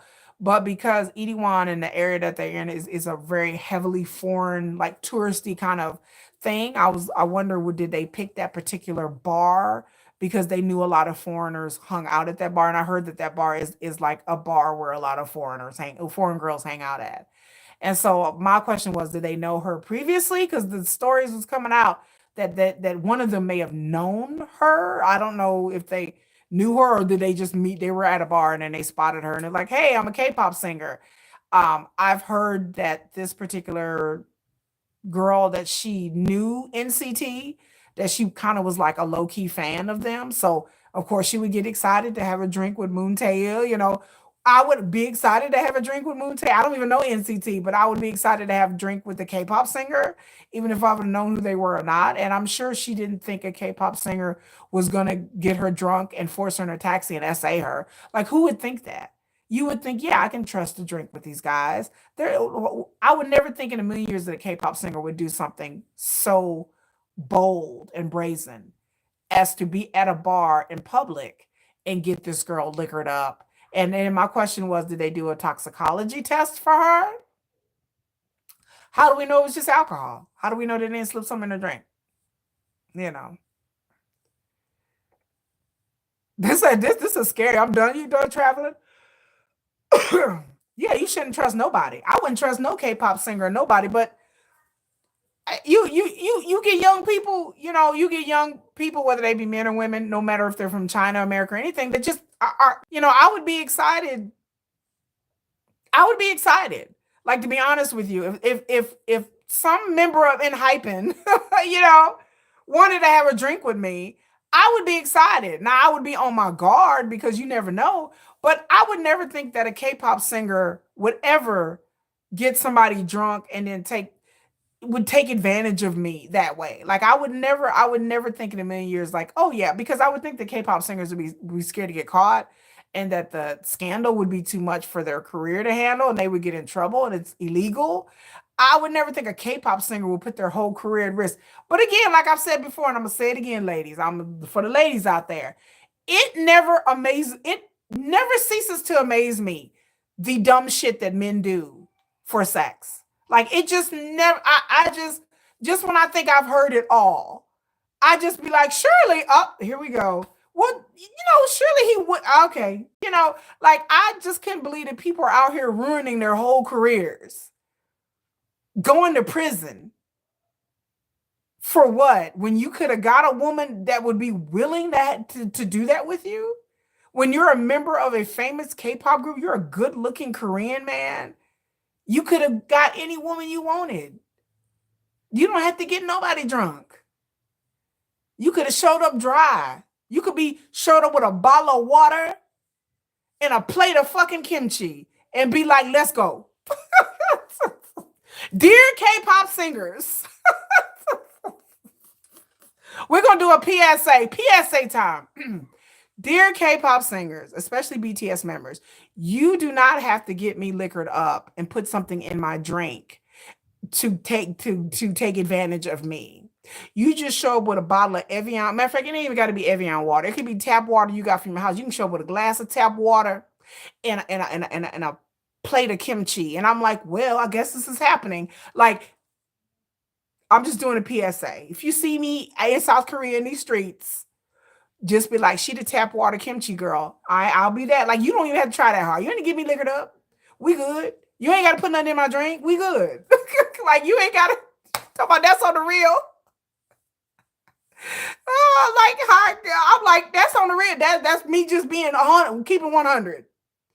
You can show up with some tap water in a glass. It ain't even got to be clean tap water. You can get in the Han River and get your cup, get in the Han River and dip it in the Han River and be like, and then show up with take your cup, it ain't even got to be a glass cup. It'd be a plastic cup. Take your plastic cup, dip it in the Han River, show up with some Korean fried cheese dog. Just one. I don't need more than one. I just need one. Tap water or water from the Han River, a fried dog. I'm like, well, you did bring water. And that looks like a fried dog. Is it the cheese one? Okay, well, you ain't even got to have the meat. Just the cheese one. And I'm good. I'm like, well, you drive a hard bargain, but I guess we're going home. I'm going home with you tonight. You twisted my arm. Like, I'm just like, you don't have to get me liquored up. Like, you don't waste your money on that. Like, just, you don't have to ply me full of soju. I'm good. I will come sober. I will willingly come with you. I'll be like, well, you just be like, here, tap water. I'll be like, I was thirsty. Okay, let's go. Especially if my bias, if it's Sugar's my bias. My bias showed up, he don't have to come with nothing. He can just show up and be like, hey. I'll be like, well, you don't have to, if you Sugar, you don't have to bring no water. You don't have to bring no kind of fried foods.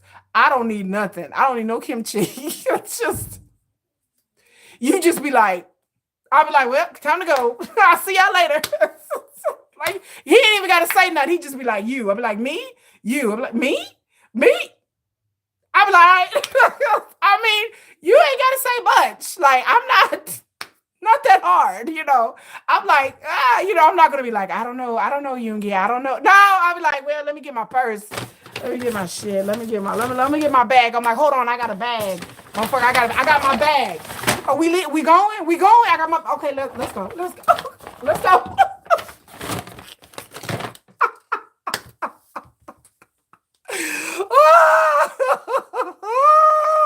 Rain Wind said she crazy. I was like, just let me get my bag. Let me grab my bag. Yoongi. Let's go. Are we gonna take the taxi? Or you gonna drive? Are we gonna walk? We gonna get on the scooter? Okay, Yoongi, hold on. Let me get on the scooter. Wait, hold on. Let me. I'll be like, hold on, Yoongi. Let me. I'll be on the scooter like this.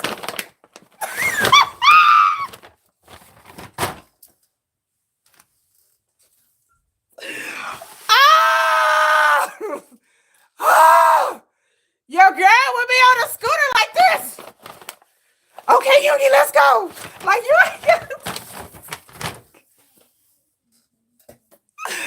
just let me get my bag. Yes, the scooter. Girl, you ain't gotta do much. If you my bias, you ain't gotta do much at all. Look, I'm like Moon Taeil was rich, good looking. He's a K-pop singer. He could have literally walked in the bar and would have been like, which one of you chicks want to go home with me tonight? Is it you, or you? And then they would have been like, me, me. Opa. Shit. I would have went home with Moon Taeil.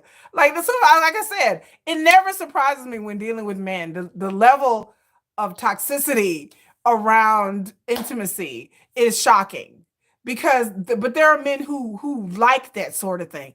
They like a woman to be passed out and drunk. They like a woman that's gonna fight back. It's the fantasy of that type of thing.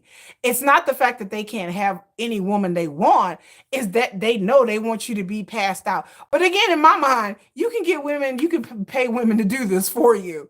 If you're really creative and if you really know, if you know, I'm sure it's harder for an idol to get away with certain things in South Korea. But men do. Like the idea that men don't get away with things in South Korea, they do. There are all kinds of people in the industry and with all kinds of level of psychosis and levels of kink. And so, in South Korea, just like anywhere else, even though prostitution is illegal and pornography is illegal, but people still do it. People still have it. But it's just like you just have to be creative. But to me, it just sounded like this was a thing that they were out drinking, they were out having fun, and then they were kind of like, hey, what would make this night even awesomer? If we had a girl. Like, I think it was kind of that situation. Like, this night would be really good if we would just go out here and get a girl and, get with her real quick. Like, I think like it was kind of like that situation. They were drinking and they were out having fun, and they just thought like, we're going to continue our fun by finding some woman and scooping her up and taking her and just having our way with her. But again, like I said, how bold it was, it just kind of makes me think that this wasn't the first time that he's actually done something like this. Because the way that they found out that they were, like I said earlier, they were changing the GPS on their cell phones and they were cacao talking back and forth to each other and they were getting their alibis straight and all. I mean, I was just like, y'all was really plotting. So it just kind of sounds like something that they had done before, which is sad. And maybe they've done it to other foreigners, and maybe the other girls just went back home and just didn't say anything, or maybe they didn't remember what happened exactly. Maybe they're like, oh my God, what happened? Like, did I wait a minute, or did I consent? Because sometimes when you get really, really drunk, you really think like, okay, did I really consent, or did not consent, or I don't really remember if I said yes or no. And so sometimes women get embarrassed, they get ashamed, they blame themselves, they internalize it, and then they just don't report it because they're like, well, I shouldn't have been in that situation, or maybe I said yes and maybe I don't really remember. I don't really know what happened. So I'm just gonna let it go. And so a lot of times women just let it go, but you get those women who are like, no, I wasn't that drunk. So obviously she wasn't that drunk because she remembers what happened to her. So obviously she wasn't that drunk. And then we don't know while they were doing this, did she say no? Did she fight back? Maybe she was like, no, no, no, no, no. I think there were some rumors coming out saying that she did say no repeatedly, like, no, stop, stop, please. Like, and they just kept going. And so I think she was intoxicated, but I don't think she was that intoxicated. I just think that she probably was intoxicated when they pushed her in the taxi, but when they got her there, maybe she sobered up after a little bit and was like, what is happening? Like, no, I don't want, like, what are y'all doing?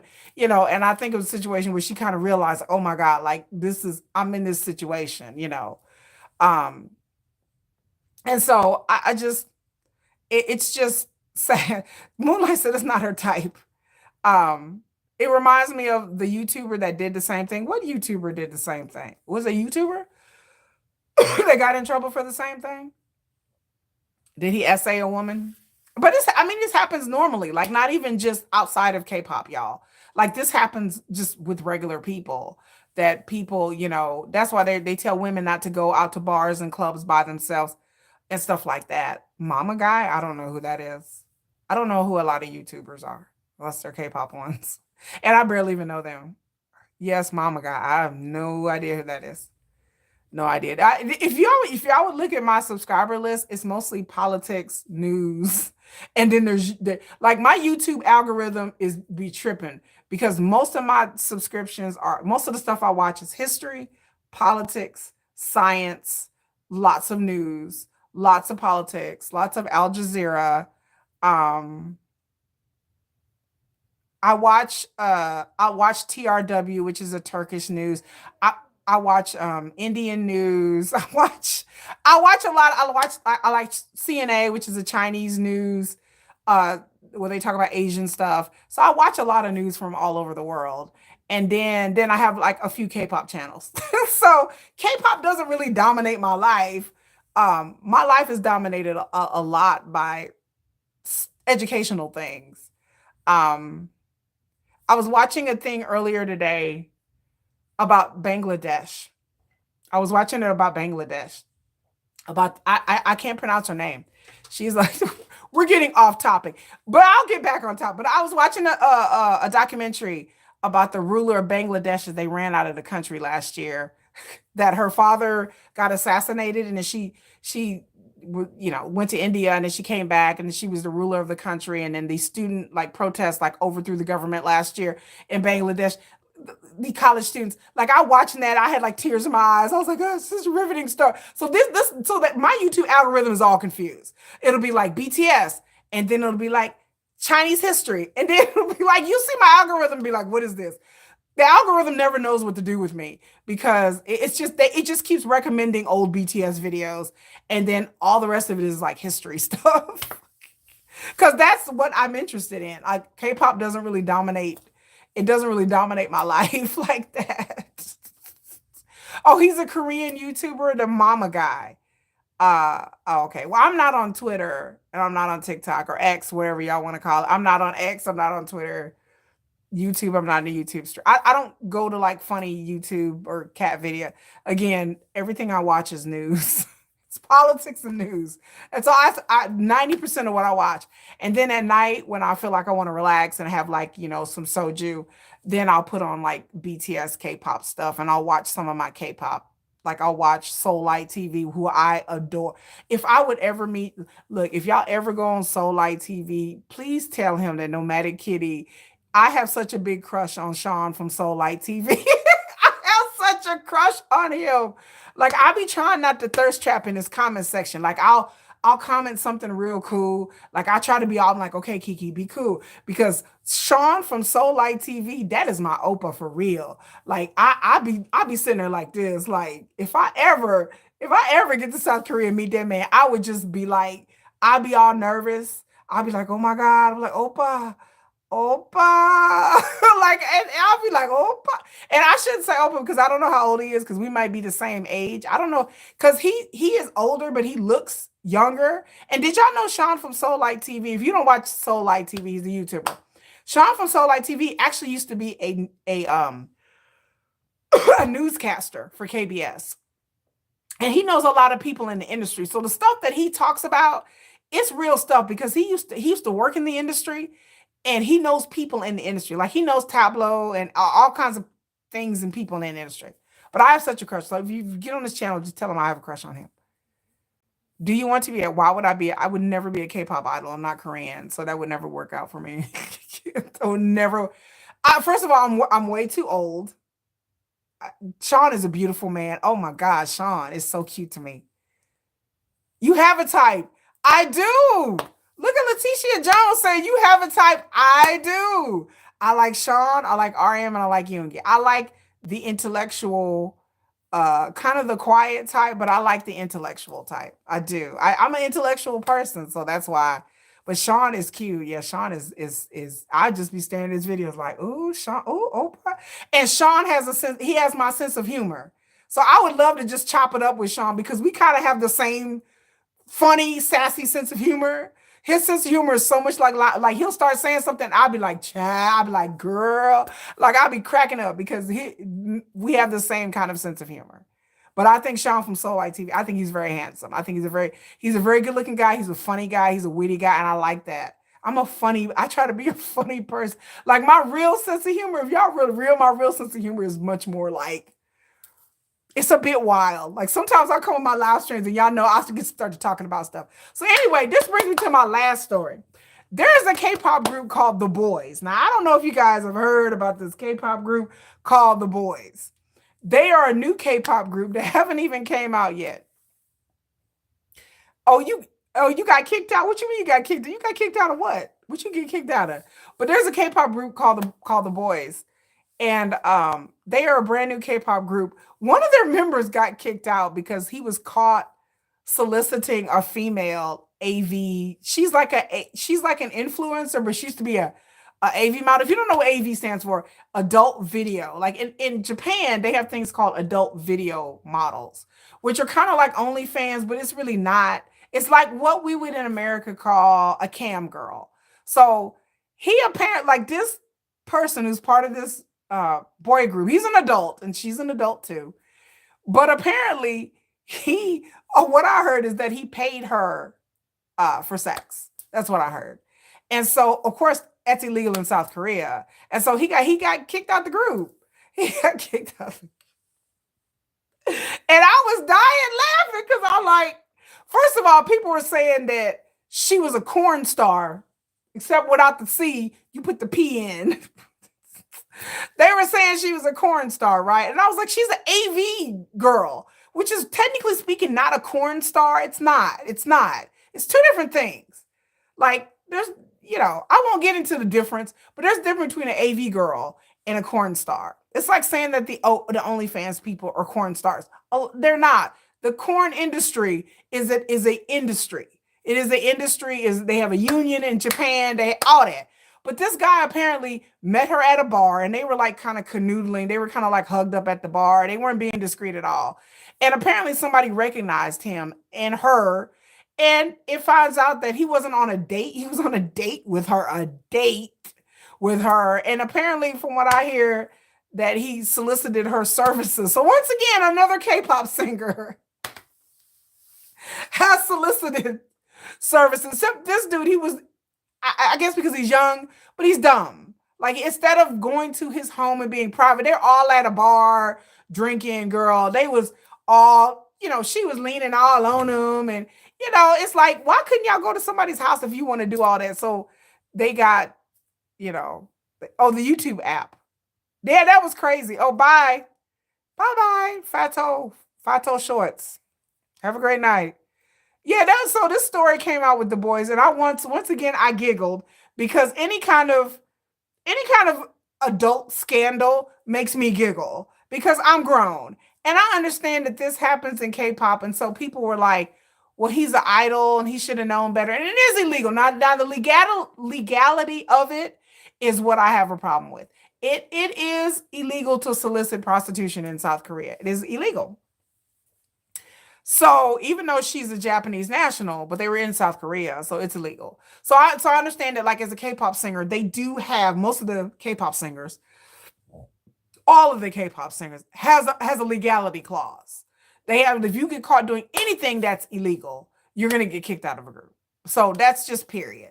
So I can say that. What I was upset with fans about is, first of all, they were calling an AV girl a corn star, and I was like, she's not. And I had to kind of explain to people that there's a difference, and obviously these people don't know anything about the corn industry. I do. I know about the corn industry a little bit, but I know that AV model is not. And I know what it, like some people they're talking about. I say y'all talking about stuff y'all don't even know about. Like the AV model is not an adult film star. She's a cam girl.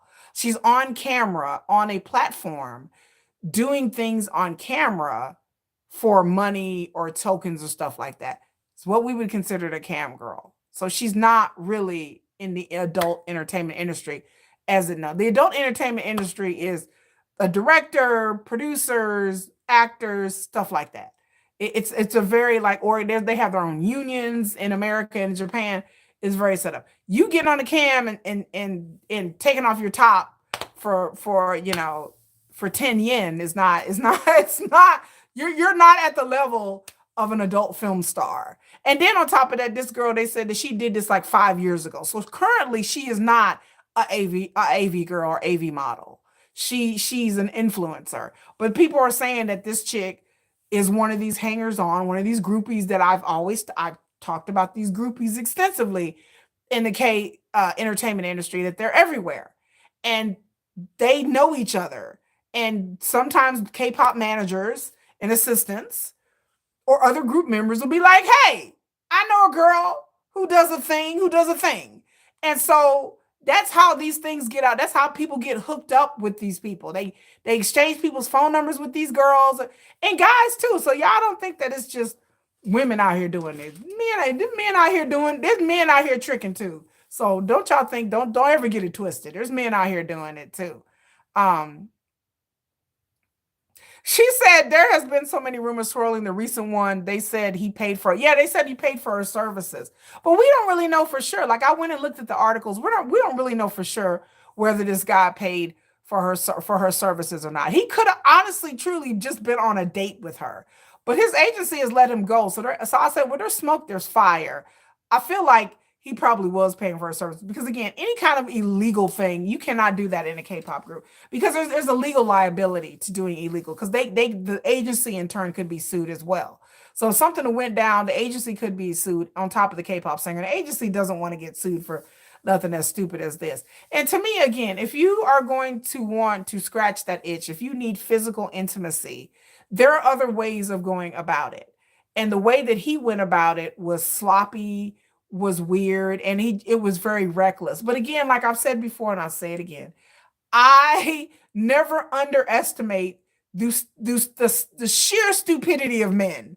Like, I'm sorry, fellas, but y'all's dumb. Y'all are dumb as hell when it comes to intimacy. Y'all are reckless. Y'all are stupid. Y'all do stupid, dumb things. Y'all let the other head think before this head. And I don't understand it because women, we usually don't get caught up in shit like this. It's not that serious. Or women do, but they find other ways to do it. Like there are women out there who are LGBTQIA in the K-pop industry, and then there are women who are just promiscuous women. But women, we're like, okay, I'm gonna be patient. I'm gonna plan things out a little bit more so I don't get caught. I mean, when women hook up with other women in the K idol, women hook up with men all the time. Like it's not a secret. It's not like the women are a bunch of nuns and sitting around like, oh, we're virginal. But women are just we're just smarter about it. Men just seem to just do reckless shit for sex. I've seen it personally in my own life. I've seen men jump through hoops and just, be married and just like, I'm just like, okay, is it that serious? Like, men will chase you to the ends of the fucking earth. I'm telling you. And like I said, this is me speaking from personal experience. Men will chase you to the ends of the earth. If all for not just intimacy, not just the wanting of sex, but just the fantasy of it. That's what men are paying for. So when people talk about the adult industry and OnlyFans and all that stuff, a lot of times these men are not going to do anything like for real, but they're just paying for the fantasy. They're just paying for you to talk to them about sex. I know. I know this personally. So like yeah, they think with their second head and they get caught up and you end up losing your whole career over it though. That's why I don't understand. Like, why would you not be discreet if you're gonna do something like that? Why do you not use some sort of discretion? That's what I don't understand. Like, I don't understand like just being so reckless about it. And I just like I said, for somebody who's single, who could like pour gasoline and set herself on fire and men wouldn't pay attention, I just like, I've seen it both ways. When I'm looking for a relationship or looking for someone to be with, then these men are nowhere to be found. But if I would get online and being like, ew, let me wear a cute little costume and let me be all like, oh, hey, Opa, let me put on some type of role, then these motherfuckers be on it. They be like, oh my God, oh my God, oh my God. They will go to the ends of the earth. They'll pay you and they ain't even got nothing out of you. They'll blow up your phone. They'll blow up your Snapchat. I'm just saying, you know what? Y'all are like, Kiki, you sound like you really know what you're talking about. I'm like, they will blow up your phone, your text messages, your Kakao Talk. They will be on your Snapchat. They will ping your Snapchat every day at the same time at 6 p.m. They will wait for you to go back to Korea. They will send you messages 7 months later and be like, are you coming back to Korea? And you're like, who are you again? Who are you again, sir? Oh, yeah, you're that one guy that I talked to that one time that I met that one time. I, I, I, I can't even get water thrown on me if my drawers is on fire. But some dude that I talked to in Korea is like, hey, da da da. What? I'm like, you still remember me? Like, I don't really. Who are you again? Huh. Yeah. I'll be sitting there like, who is this guy? Like, and it's like somebody I haven't done anything with. It's just the fantasy of it all. Like, it's just amazing to me that the men will sacrifice their whole careers for something that may or may not happen, or something that will happen, but they can't be patient or discreet about it. And if you want to survive in the KK industry, you have to be discreet. Sometimes I wonder if they want to get caught. I That's why I said so. No, they just dumb. Some of them are just dumb. Like, some of the men are just stupid. Like, they are in such a hurry, and can't wait and have a level of impatience. And I don't understand that. Like, as somebody who's grown, who's lived enough life, and I understand that, like, if I wanted physical intimacy, I can get it. Like, it wouldn't be that hard for me to maneuver. And for men, it's the same thing. It's not that hard for men to find it. It's not. Especially if you're good looking and rich and you got money, there's no way you should be caught up in anything unless you just start getting crazy like Diddy. Like, Diddy was out of control. Like, he was doing drugs, he was doing all kinds of strange things. He was just reckless. And the longer time went on and he didn't get caught, the more reckless he got. Like I said, with men, there's a whole thing about arrogance. Like, men get reckless and they get arrogant because they feel like they can get away with it. So that's a part of it too. It's the arrogance for me. It's like, people get rich, they get famous, they get powerful, and they think that they can own people and manipulate situations and do whatever they want to anybody, anytime, anywhere, any sex, any race. They can do whatever they want to do. Men let their success sometimes go to their head, that puts a situation where it's a power dynamic. They like to have power over people. They like to control people's careers, and like to make people do things that they don't want to do, because they feel like, I can have anybody I want. I can do whatever I want. That happens in every industry, whether it be the music industry, whether it be like business. It happens at people's jobs. People, if you work in a professional capacity, you will get managers and CEOs and heads of departments that feel like they can just treat you like anyway and do you dirty. The sexual drive just blinds them to do dumb stuff. Hello, no name. Like, and I just don't understand it, because I'm like, I'm not about to lose my whole career and my whole family and my whole life and all my money and my livelihood and even possibly my freedom. Moon Taeil going to jail. He finna go to jail for 7 years. He is not gonna have a career. He's gonna be a pariah in the industry. Ain't nobody gonna want to talk to him or hire him for shit, because he went to prison as a whole ass essayist. So no one's gonna want to talk to him. No one's gonna. I'm sure his family probably at this point don't even want to talk to him. And you risked it all for what? For 30 minutes essaying some young lady that you could have got a bunch of ladies for free that you could have went home with. You could have picked in. You could have called. I'm sure he got exes. I'm sure he got X's and X's and like and not X's and X's. I'm sure he has probably a whole a whole phone folder full of women he could have called that he could have got with. It may not have been that night. He may have had to wait till the next morning, the next day. But I'm sure there was a bunch of women that he had options. But the fact that it's 2, 3 o'clock in the morning, and I want to do this now. Like you can't be led around by that. Like and now Moon Taeil's lost his whole career. He's gonna go to jail. All that. But then again, Burning Sun happened, y'all, and we all know what happened with the Burning Sun dude. He got out of prison and he opened a club in what, Cambodia or Bangkok? He didn't open up another Burning Sun. He got a whole ass girlfriend. He had 2 different girlfriends at the same time that found out about each other because the stuff that they posted on social media. So that whole Burning Sun thing really didn't do much to hurt him, hurt old dude. But he's a legend. He's not, Moon Taeil is not at that level. But you would think that like the Burning Sun thing would have, ended. Yeah, he didn't even go to prison that long for that Burning Sun thing. He should have went to prison longer. But I got some theories about that. I have a feeling allegedly, this is just my theory, that old dude from Burning Sun, from Big Bang, I have a feeling that he was paid off. I feel like he was paid to take the fall. And a lot of people believe that. That there were officials, there were police officers, there was a lot of people involved in Burning Sun. That chat group had thousands of people in their chat group. That club was very popular. All kinds of businessmen from all over, from all Japan, China, South Korea, America went to that club. And those pictures were shared to a lot of different men.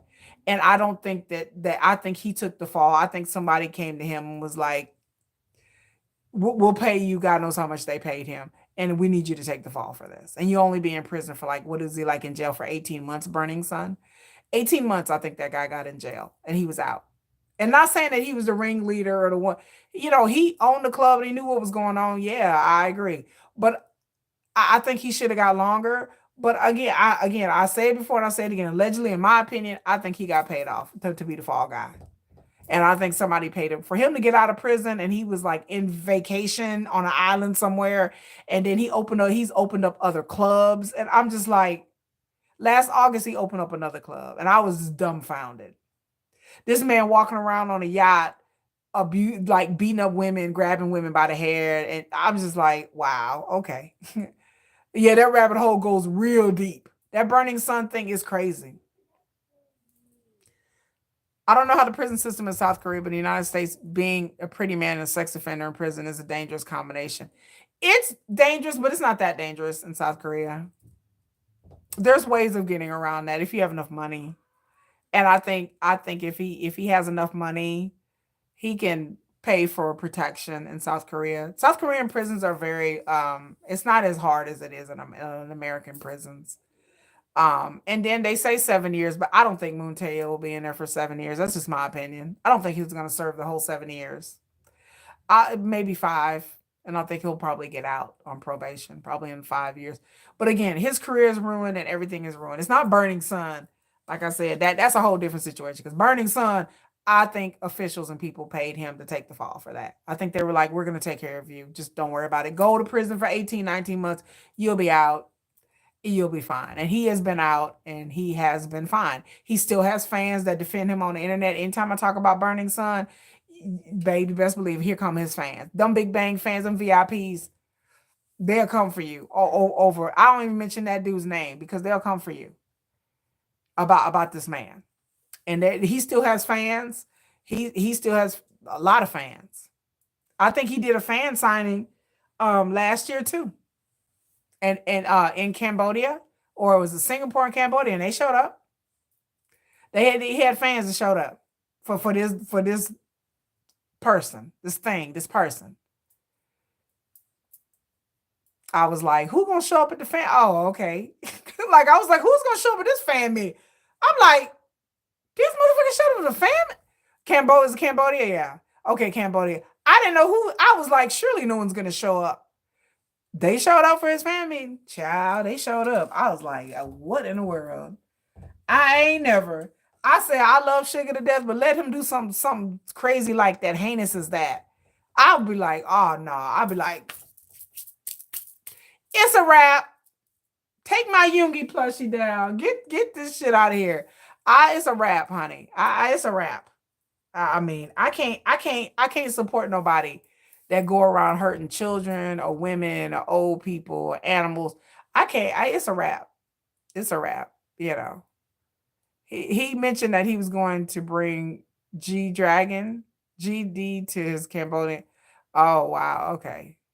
Oh wow. Probably he might. I don't know. If I would stay away from him, I wouldn't even. I wouldn't. That man ain't even it ain't, he ain't worth it. And then, people are like, well, how did the other members of the Big Bang not know he was like that? He may have developed like that. He may have been something he kept hidden. Or the same thing about Moon Taeil. People are like, well, did the other members of NCT know? I was like, shit, apparently the other members of NCT, this just may be how they get down. They was out here allegedly, supposedly soliciting women too. So I was like, it may just be how they get down, or they may not have known Moon Taeil what he was doing with these other friends. Because again, his friends ain't in the industry. The other two guys he was with, they're not in the industry, so they may have not known. Or sometimes you do know people's proclivities, and you just don't think that they're gonna do something criminal. Like you may be like they're a little freak. It ain't nothing wrong with being a freak, but as long as you're not doing anything illegal, as long as these are consensual adults. Like I'm not the moral police here. Like I will never be up here on no kind of moral high horse ever. You hear that on my channel. I'm here for the freaks. I'm like, let your freak flag fly. I'm like, is everybody of age? Yes. Is this consensual? Yes. Is nobody drugged or drunk or passed out? No. Okay, carry on. Then I don't care what kind of freak offs you doing and what baby oil you got. That ain't my problem. As long as everything is consensual, as long as things are legal, as long as the people are as of legal age and everybody wants to do things and participate, nobody's being forced to do anything, then I'm like, it ain't none of my business what people do in their intimate lives or what their sexuality is, as long as it's legal, as long as it's on the up and up. But so, just because you in a group with somebody and they may be a little freaky, kinky, and nasty, and you may not think like, oh, well, this person gonna be out here essaying people. Like a lot of people minds don't really go there, especially if you've been in the band with somebody for years. Then you're really like, I would never think this person would do this, because a lot of times people mask who they are. They're not gonna put some shit like that out in the open because they know there's a chance that they're going to get caught or someone's going to say something or somebody may try to blackmail them. There's a lot of blackmailing in South Korea. That's another thing I want to talk about in my next live stream. We talk about how much blackmailing there is in Korea. There's a lot of blackmailing going on in South Korea um, regarding relationships or sexual relationships. It's a lot of blackmailing that goes on. Like people, y'all would be shocked how many women have blackmailed athletes, singers, actors, directors, producers. You'd be surprised. There's a lot of blackmail that goes on in the K entertainment industry. Because people get caught up in situations or people will learn of certain things and other people will send them messages or they'll see somebody out doing something, they'll take a picture and then they'll blackmail them. A lot of that, it goes on a lot. In the K industry. So a lot of blackmail. So a lot of people are not only they're afraid of getting caught and to ruin their reputation and their career, but a lot of people are afraid of people finding out about things and them being blackmailed. So that's the other caveat to all of this is that people keep things very very secretive in the K industry because they don't want to be found out for many reasons. And then a lot of times people don't want people to whisper about them and their reputation get caught up. Like even if people can't prove things, people will whisper things about you, not even in the press, but just like in the industry. And so a lot of people don't want to have people whispering like, "Oh, did you hear what this person like?" Or so they keep it very close to the vest, or they have close personal friends that they may divulge or they may partake in certain things. Like when it comes to like drug abuse, there's drugs in the K entertainment industry, but it's kept on the wraps. It's kept on the hush hush because a lot of people don't want people to find out that they are on drugs. Like, and so they keep it really quiet. They may do it around other people, other drug addicts or other people that do the same drug. They just hang around them. And then they have regular family and friends that they kick it with and bandmates and you know, colleagues. But then they have like their little drug friends.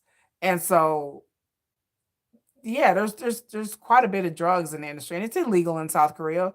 It's very the drug offenses are heavier than any type of sex offenses. It's weird like that in South Korea.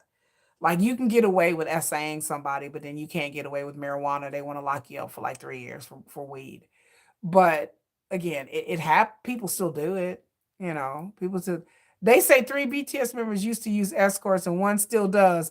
Ah, come in, Tia. I want to know which one. I want to know which ones. Wait a minute, girl. Hold on. I want to know which ones. 3 BTS members used to use escorts and one still does. Do do do do do do do. Like I'm thinking, I'm like, who would be the most? Do, do, do, do, do. I'm like, who would I say?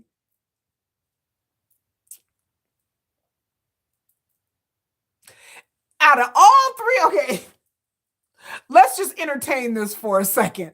Out of all BTS members, what 3 would I think would use escorts? Number 1, Suga. I'm sorry. If you know, you know. I won't even go there. I like I said, one day I'm gonna do memberships, and we really gonna have some talks. Like I will come on here and I will offer memberships, and then I'll be able to say what I want to say. And I can hide my videos within memberships because I really have a need to talk to y'all. Like I will tell y'all things that I have heard because again, I don't want to put it out there like on a video. But if I get to the level where I do memberships, I will tell y'all my real opinions. I'll be like, look, this is what I heard. This is what I heard. These people done told me, and y'all would be shocked. Y'all be like, but I could say HYBE, June, and Suga. Really, really. I believe all of those. Out of everybody, Suga would be my number one. Out of all their, Suga would be my number one. Namjoon, I could see that, and JHOPE, I don't know. I don't know. I would think it would be Jin, but that's just me. I don't know a lot about Jin though, so I don't. It's just me. But there, like there are some members of BTS that you hear more things about than others. I don't hear a lot about Jin. Like Jin is not, from what I have learned, Jin is not a partier. He's not a party guy. So he's not like out and, doing a lot of like things.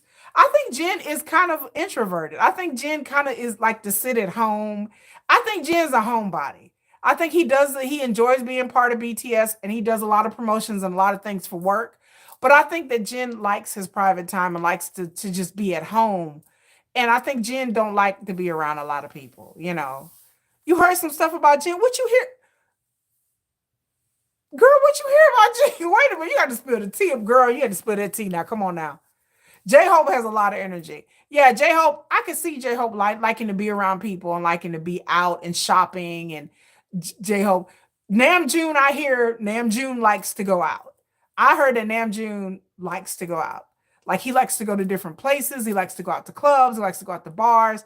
I heard that Namjoon likes to go out. And maybe not party, but just likes to be out doing things.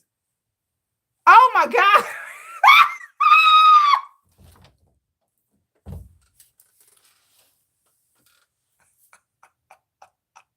I'm telling you, it be going down in the live stream, y'all. live stream. We will delve every live stream. It just descends into madness towards the end.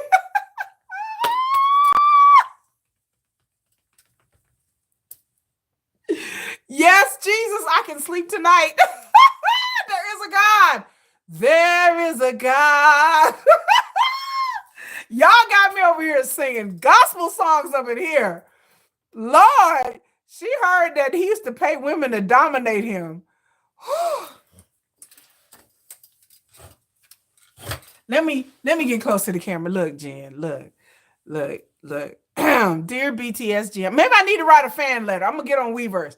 Dear BTS Jen, you know what? You don't have to pay for a woman to dominate you. You know, look, cup of water, some kimchi. Cup of water, kimchi. That's it. That's it. I just a cup of water and some kimchi.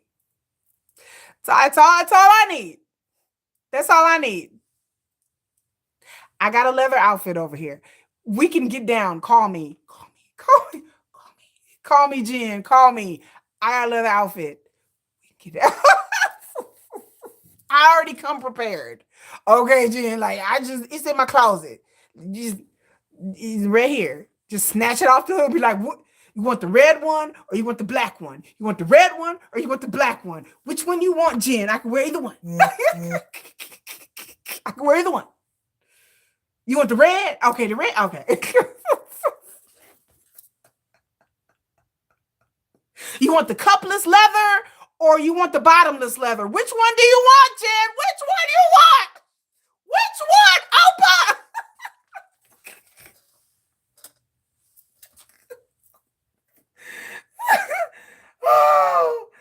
Oh my God.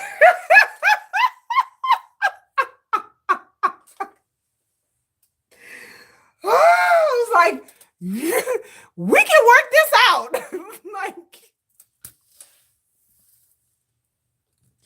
like I said, I won't get into the things I've heard about Suga. I won't say them. You won't hear from me right now, but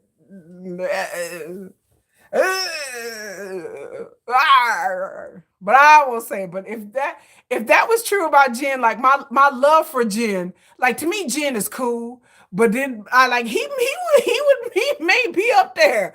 I'd be like, Jen, you didn't move up a few notches, Daddy. Like you. Although that's not my thing. Like I don't know why I'm up here I'm laughing, I'm joking because that's not my thing. I'm not in the. For Jen, I would be. For Jen, I'd be like, well, I guess I'm in it. I'm in it today. Let's go, Jen. I guess I'm gonna learn with the safe word. The safe word is bong tong. The safe word is bong tong. Okay, Willows, we got a safe word. Y'all, it's my birthday. Y'all leave me alone. Don't judge me. It's my birthday, y'all. I get to act crazy because it's my birthday. Although I act crazy on every live stream. I'll be like, Suga give me sugar daddy vibes. I don't know. Suga give me some real curious vibe. Like every time I watch him, I'm just like, it can go either way with him. Like I just be like, okay, I'm gonna tell y'all something. My sister-in-law, hi Sarah, my sister-in-law thinks Suga's gay. We debate, like we go head to head. Like, cause she is convinced that Suga's gay. Like she is convinced. I can't talk her out of it. She like, he on the rainbow fence. Like she says Suga on the rainbow fence all the time. She says she thinks Suga's low-key bisexual or gay. Like, and I fight her. I'm like, girl, I will fight you because I don't think, who is she? Wait, who is she? So my sister-in-law, that's what my sister-in-law. My sister-in-law thinks he's bi. She teases me about it. But she's not just teasing me, like she's serious. Like she be like, Suga. I'm like, girl, stop. She be like, girl. To my, who is she? My sister-in-law? My sister-in-law? My sister-in-law. But she thinks she is convinced that Suga's bi. Like she teases me about it all the time. She thinks he's either gay or bi. And I was like, this is something the fans made up. I was like, I can't, you know what? But I don't believe that. Like, I don't believe that not because I'm delusional and he's my bias. I honestly really don't get, I understand why people would say that, but I don't get that vibe from him. I get a very, I don't know, I don't get that vibe from him. Does she like BTS? Yeah, she liked BTS. She was a BTS fan before I was.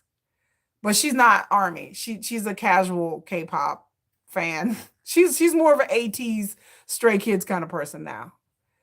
But yeah, I understand why people would. I mean, I understand why people would say that, but I just don't get that feeling from Sugar like that. I just get from Sugar, I get a ladies' man feeling. Like I get.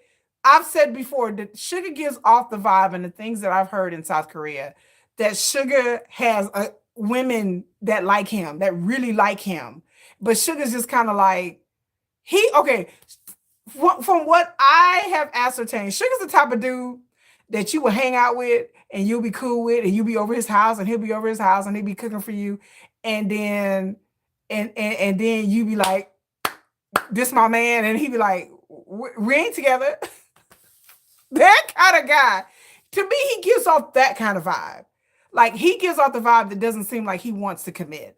Like he'll cook for you and talk to you, and y'all will have these deep conversations, and he'll do all the intimate things. But I just think that, like, at the end of the day, I think women fall really head over heels in love with him, and he's just kind of like, I'm not ready for commitment. Like, oh, I'm not ready for that. And that's fine. That's his right to not be ready for commitment. And that's fine. But I think that, like, it's hard. It's hard. Jim and Jordan. Move right over to talk about Jimin. Talk about Jimin's tough dominant side. Where? Oh my God, I love Jimin. I just see Jimin just being a sweetheart. I just see Jimin just giving it all and being all lovey-dovey in a relationship and just like a little puppy dog. I see Jimin getting hurt a lot. Like I heard some things that Jimin, he seems like the type that would give you everything. And then he would meet people um that would take advantage of him. Like I just get that vibe of that he would fall in love with somebody, and then that person would be, because it's hard to be in the industry. Like it's hard to be in the industry and then knowing that who are you going to trust? Like, Jimin's debut days. I don't know much about Jimin's debut. I need to go back and watch them videos. But I think it's hard for any one of them to be with somebody and trust them. So I can understand why some of them would be more reluctant to try to commit to anybody. I don't, like I've said it before, I don't see any of the BTS members marrying for a long time until maybe they're in their 40s. Because I think it's very hard for them to meet somebody with their scheduling and their busyness. And then on top of that, I think it's kind of hard to know who genuinely wants to be with you and who's just clout chasing, or who just wants to be with you for your money or because you look good, or who just wants to be with you because they want to brag about being with a BTS. Like, that would be hard to know, like, who is really down for you than somebody who is just who is just excited to be with you because you're rich and famous. Oh, thank you, Sarah. But yeah, I think, but there's another side to Jimin. I think Jimin has a duality too. Like I said, to me, it's always the quiet ones. To me, in my experience, I'm a quiet person. I'm a shy person. And to me, the shy ones are always the freaky ones. I'm shy. I'm quiet. So that just tells you, like, when like at work in my normal life, I'm very subdued and quiet. Like, I'm very like, okay. When I'm on camera, I'm on. This is much more my, like, real internal personality. But people who know me, like, at work, they like, oh, she shy and quiet, and I give resting bitch face all the time. But really, if you know me, I have a real playful, wild side. I'm real playful. But then those who subscribe to my channel, y'all know I write fan fiction. So when I write fan fiction, the main character is very much a lot like me. My main character is very playful. She's no nonsense, but she's funny, and she's very playful, and she's a very, like, sexual person. My main character is basically a more hype version of me. It's very much me in my main character. So if y'all go to Wattpad, my Wattpad is like #1 right now, ranked for South Korea. So if you go to my Wattpad, I'm Nomadic Kitty FF on Wattpad. I put links on my post as well, and I'll try to put links in this video where y'all can check out my BTS fan fiction that people seem to really like. It gets a little 18 and plus. It gets a little sexual. It's a little smutty. So just a warning to those of you who may be reading and be like, oh my God, like, hello, I see you new here. So I do it's those quiet ones. And Yoongi's very quiet and subdued. But I think I'm like I could picture him just being like this wild just, a person that just, just oh my god, you Turkish. Hello, Dora. Turkia. Yes, Yoongi is back. He is. I'm happy he's back. I am so happy that they've made it. You know, I have to ask you: have you come across them Stray Kids one? What like fan fiction? I have no interest in Stray Kids. I'm sorry, you Stray Kids fans are on my channel. I apologize. I apologize, Stray Kids fans. I I know y'all love y'all Stray Kids, but I just look. I apologize. I'm sorry. I'm sorry, Felix. I'm sorry. Look at his little face. I apologize. I had to apologize to Stray Kids because I'm not a fan of them. You don't read fan fiction. I didn't either. I found fan fiction on YouTube by accident. Yes, they are out there. I'm sure they're out there. I don't know enough about the members. Like I really have to know about the members for it to be believable. And since I know a lot about BTS members and I watch the hours and hours of their videos, then I'm like, okay. And then I have to like mix in things that I've heard from Korea. And so I try to mix in, and try to get people to kind of read between the lines and try to like really glean their personalities based on the stuff that I've found out. Felix's face. Felix is cute. You're army only. That's okay, Alpha. I'm army only too. I don't really keep up with any other groups. I like songs of different groups, but I don't be following different groups. That's why my channel is very BTS. I'm a BTS friendly, fan heavy channel. I don't make any excuses. I don't offer no apologies. This is a BTS space for armies. Like what happened to that Felix? Oh, poor Felix. Felix is a good looking guy, but he's just not my type. I don't really follow and know no other group. Yeah, see, I know certain songs, but I don't really follow. Oh, JK, you back? JK said I'm back. What y'all talking about now? Where did the conversation is derailed?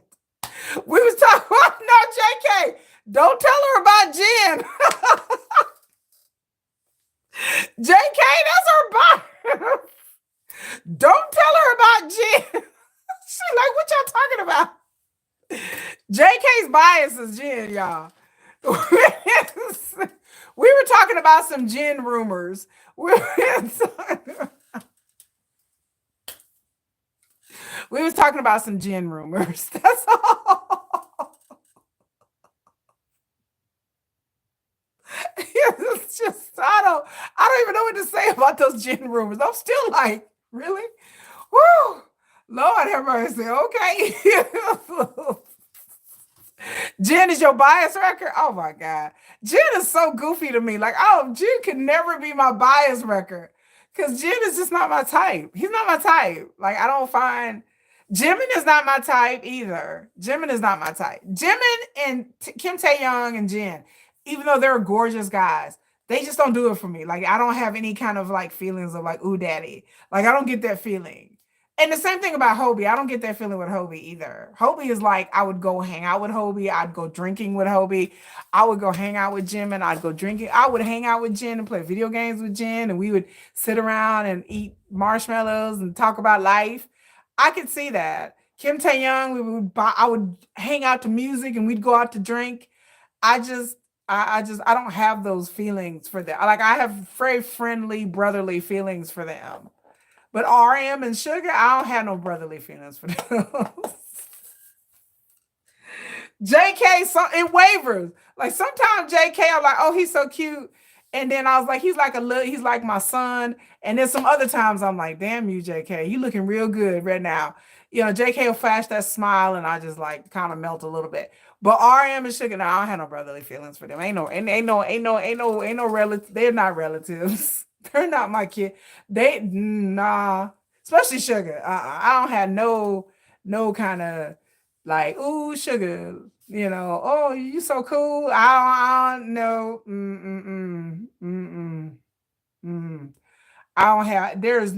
I have no platonic feelings for Sugar. None. There ain't there it's not a platonic feeling. It's not particularly a loving feeling. Like people like, oh, I love Sugar so much, and I admire his talent.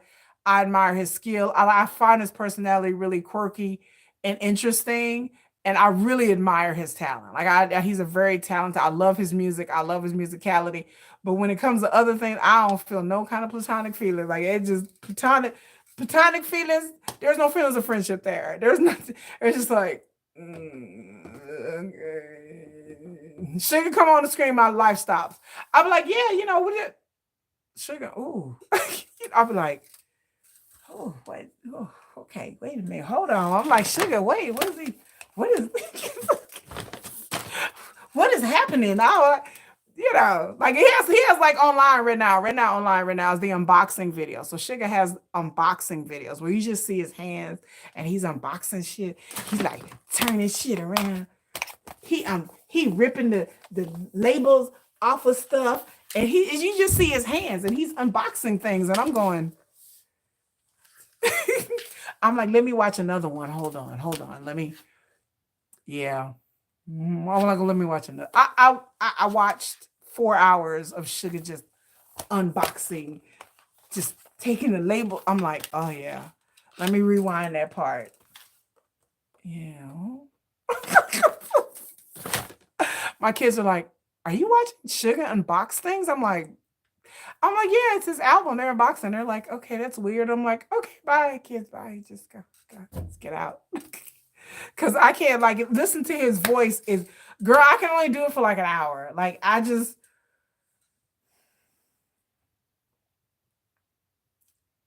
can only listen to I have to stop it. Like I can listen to Sugar's voice probably about 30 minutes. I had to be like, okay, pause. I need to go watch something else. Let me go watch something. I be like, Jesus, girl,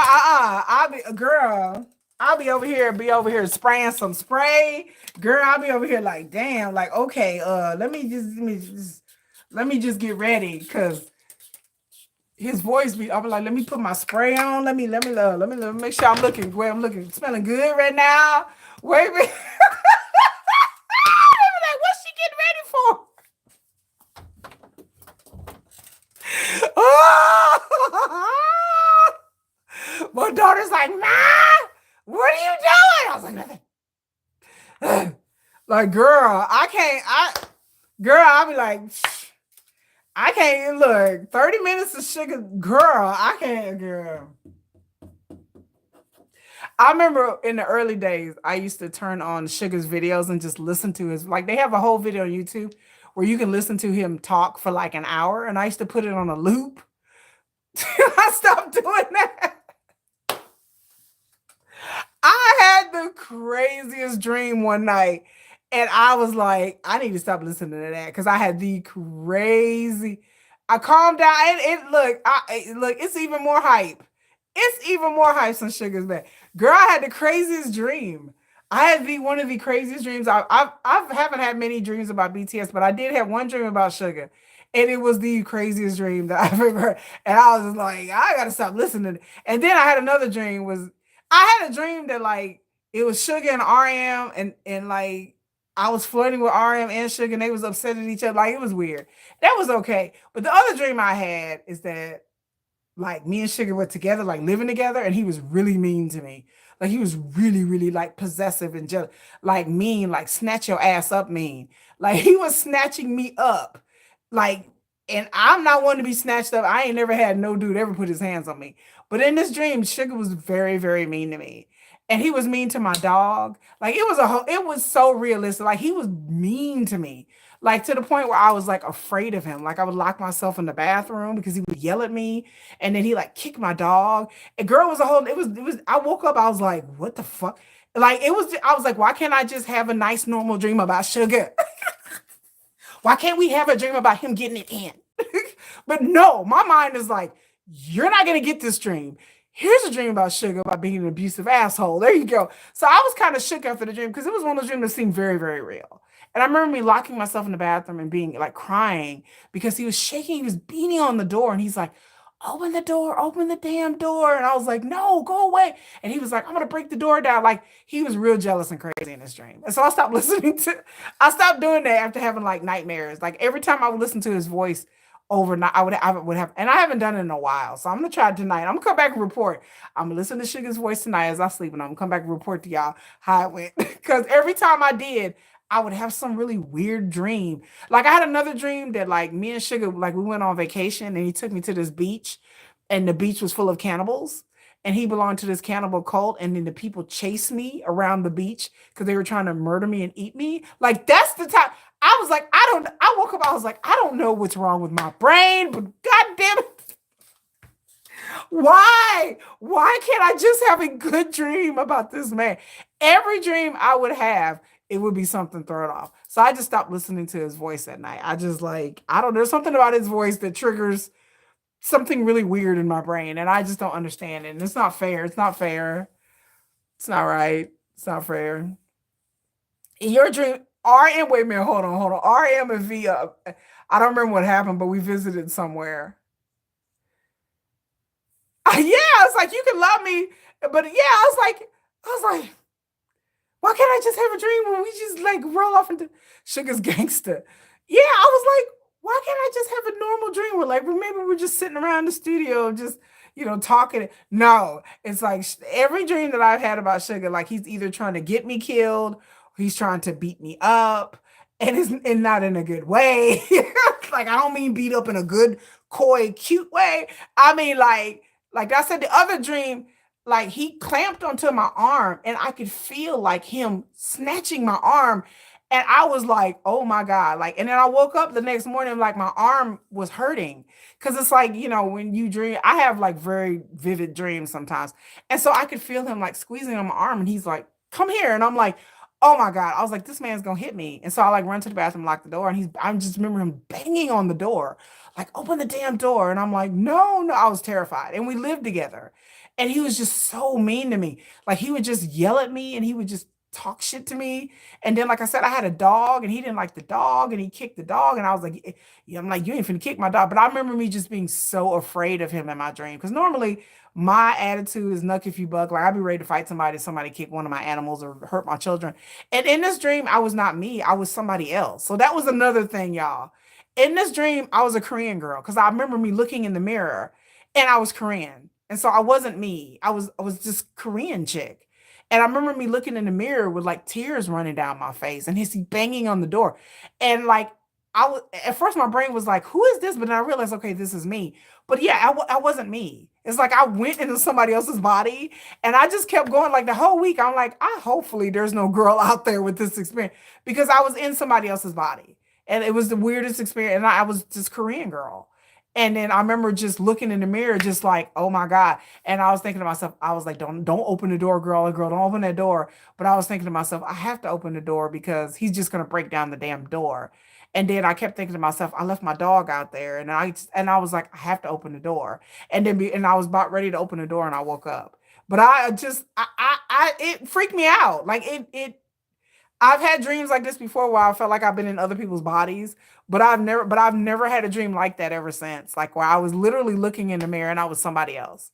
And like I said, I could feel his hands like grabbing my arm and like like twisting my arm and like yelling at me, like, where have you been? Where? And I'm like, I didn't go. And I remember just being so afraid of this person, but me loving this person, I was in love with him. But then when I realized, I was like, okay, he gets like this at times. Like that's how my mind was like, he gets like this sometimes.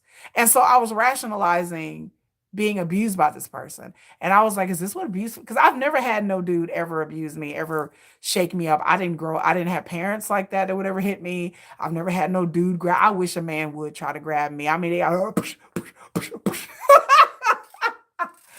like literally, y'all, I'm 5'10". So I can imagine if some dude would try to grab me, they would have to be really big. They'd have to be bigger than me, stronger than me. I lift weights. So I would just, I grew up fighting. I grew up as a kid fighting, boys.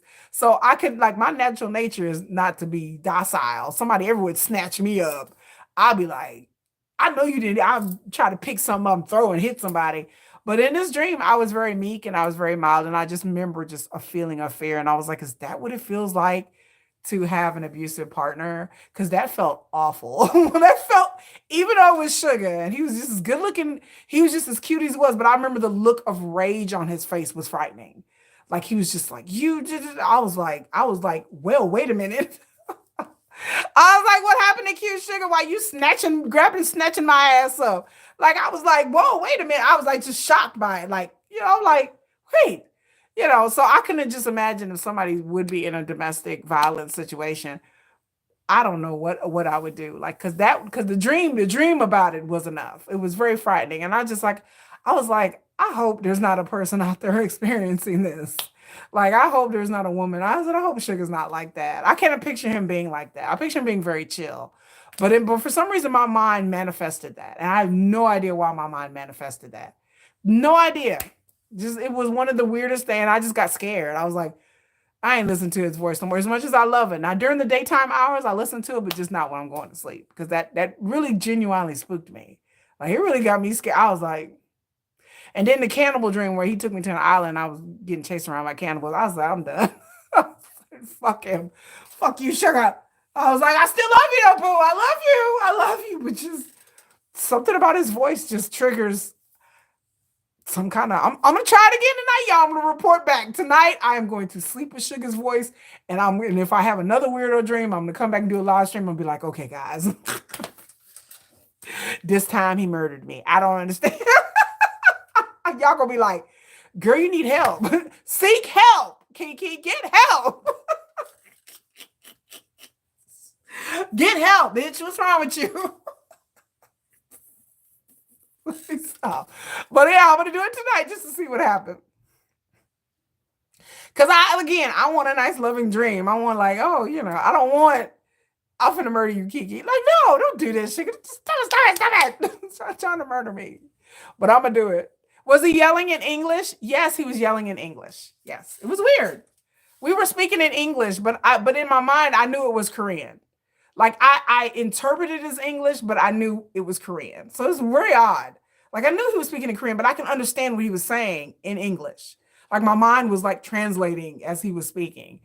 And I was like, okay. And then I remember me talking to him and telling him, no, stop. And I remember I was saying in Korean, but I knew what I was saying though. I was like, my Korean ain't that good.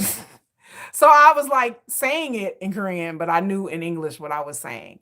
So it was very odd. It was very, very, and I remember I can tell y'all right now what this penthouse looked like. I can tell you it was a nice penthouse, immaculately furnished. Like I can tell y'all what the living room looked like, with the bedroom. It was that real to me. Like I could feel like the furniture behind me. I could see my little dog, what kind of dog it was. I could look around and look at the kitchen. Like I could tell y'all I could make an artwork of the whole layout of the home. I knew I lived there or I stayed there a lot. I don't think I lived there, but I felt like I stayed there a lot. And so I could tell y'all what the whole place looked like. Like I can close my eyes and see it. I can see the furniture. I can see the aesthetic.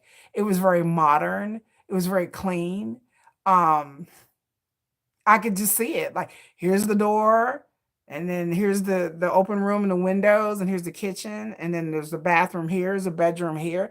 I can tell you what the bathroom looks like. It was like a marble bathroom with a shower and then a bathtub as well. That was like a brown and black kind of beige marble. Like it was all marbles, very nice.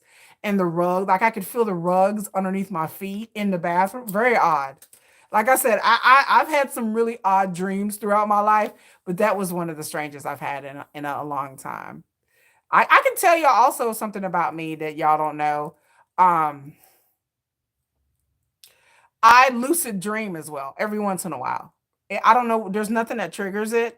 Um, I, I, I've tried. I want to go get a sleep test because I used to happen to me a lot, especially a long time ago. But I would have, what do you call it? I had sleep paralysis. If you've ever heard about sleep paralysis, it's one of the most frighteningest things ever in the history of ever. I have had sleep paralysis, and many a times, and I can tell y'all that it's frightening. It's frightening. For sleep paralysis is frightening. You think I transported to another universe? It's very odd. I know. REM, I love REM. But I've also had sleep. I haven't had a bout of sleep paralysis in a long time. But a couple of years ago, I started to have it a lot. I started to worry. Sleep paralysis is very frightening. It's very, very frightening. Very frightening. And so when Ariam was talking about his sleep issues and him sleeping with a CPAP machine because he has breathing issues, I thought that was so sad, y'all.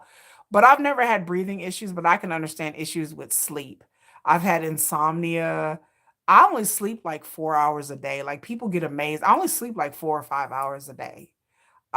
Sometimes less than that. I have a hard time going to sleep, and I've had bouts of sleep paralysis, which is the most frightening thing I've ever experienced in my life. It is frightening. It's nightmare fuel. It's like you're laying there and you can't move, but you hear everything around you. And then sometimes your brain will see shadows in the corners and you will hear people call. Like I've experienced many bouts of sleep paralysis that the doctors tell me it's sleep paralysis. I've been laying in my bed and heard people call my name before, and then the doctors are like, it's sleep paralysis. And I was like, okay. Just I'll go with it. Sure.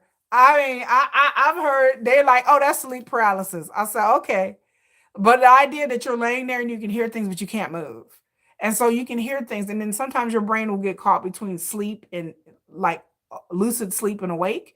So your brain kind of gets caught in this limbo. So dreams will like it's like your brain goes into like this hallucination thing. Like I describe it to my kids, and my kids are like, that's crazy.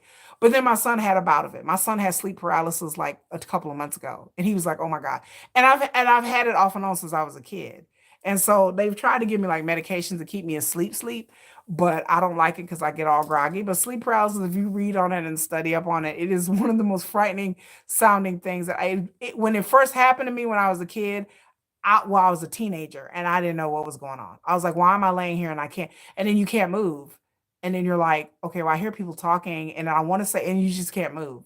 So your body is stuck in like this kind of, and it's a medical thing. It's not like a woo-woo metaphysical, like, ooh, sleep paralysis. No, it's a medical, it's actual a real medical thing that happens with the brain.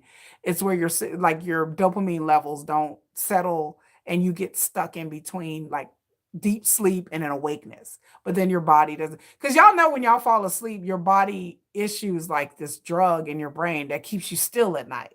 That's why some people have like restless leg and restless arm syndrome and they can't sleep. And then they give you medications because their body doesn't produce enough of that chemical that keeps your body still. Sleep paralysis is your mind will wake up, but then the chemical in your body that keeps you still at night is still going, but then your mind wakes up. So just think how frightening it is. You're laying there and you're like, okay, I can't move, and you're like, come on, come on. I have to tell myself, get up, move, move, move, to get your body into it. So it's a whole medical thing, and there's medication they can give you, but I ain't gonna do that. Those are my weird sleep. I could do a whole live stream about my weird sleep, like the nightmares I've had, the things that I've experienced. And then they're like, well, you have like a low-key sleep disorder. And so when RM was talking about him not sleeping, like I really felt that hard. He was telling me in the military that he went days and he didn't sleep, that he had to start taking sleeping pills, that he like I understood all of that because it's not being able to sleep affects your metabolism. It not only does it make you tired, but it affects your metabolism. It can make you gain weight. And so for RM going days and he's not sleeping, that is dangerous. Like you get to the point where you're not sleeping so much you fall asleep while driving. There's people who haven't slept that they've actually like their body just is so tired that they would just pass out while driving. They'll pass out, you know, if they're at home watching TV, their body will just be like, I'm going to bed. And so that's very dangerous for you to be in the military and you haven't slept in days. And then your body is so sleep deprived that it messes with your cognitive functions, your motor functions. So when Arian was talking about him having trouble sleeping, I felt real bad. It's real hard because I understand, like, I haven't been that bad, but I understand having a level of insomnia. But I like I'm gonna have to go to bed early tonight because for the past couple of days, I've barely slept. Um, what I eat affects that as well. So I'm not under stress because my life is pretty, it's my birthday weekend. So I'm all like, wow, it's my birthday. Yeah, get it. So, it's my birthday weekend, so I'm all hyped up. So sometimes when I'm all hyper, I don't want to sleep. Or I'll be up watching something and I'll just get interested. Next thing I know, it's like 3 a.m. But sometimes, yes, it comes to the point where I can't sleep and I don't want to take any kind of like Ambien or anything. I don't take any pills to try to help me go to sleep. I'll just try to do things to try to like calm my mind will just be going. And so I try to do things to try to calm it because I don't want to take drugs. I do not want to take drugs to sleep. Because once you get taking sleeping pills, and it kind of broke my heart when RM was talking about taking sleeping pills, that kind of made me feel bad. Because once you get it does. You feel for Namjoon. Because once you get to taking them sleeping pills, your body gets used to them. And so it's hard to get off them. You know, it's hard for you to get off of the sleeping pills. Once your body gets used to, then it gets to the point when you try to get off them, then you can't, your insomnia gets worse. That's what I heard. That's why they tried to put me on Ambien to sleep. I'm like, that's okay. I'll just catch up my sleep the next day because I can't be on drugs. Because once you get on those sleeping pills, and people get addicted to them, people get hooked on sleeping pills. A lot of people get addicted to sleeping pills. How did I celebrate my birthday? I have 2 cakes. My kids ate most of the cake because I don't eat sweets. Like, I don't eat carbs. So I had like maybe 2, 3 pieces of cake. I had 2 cakes. I will post pictures of my cakes. My kids and relatives have eaten my cakes. So they was like, oh, cake. All right. It was a really good cake. So another year older.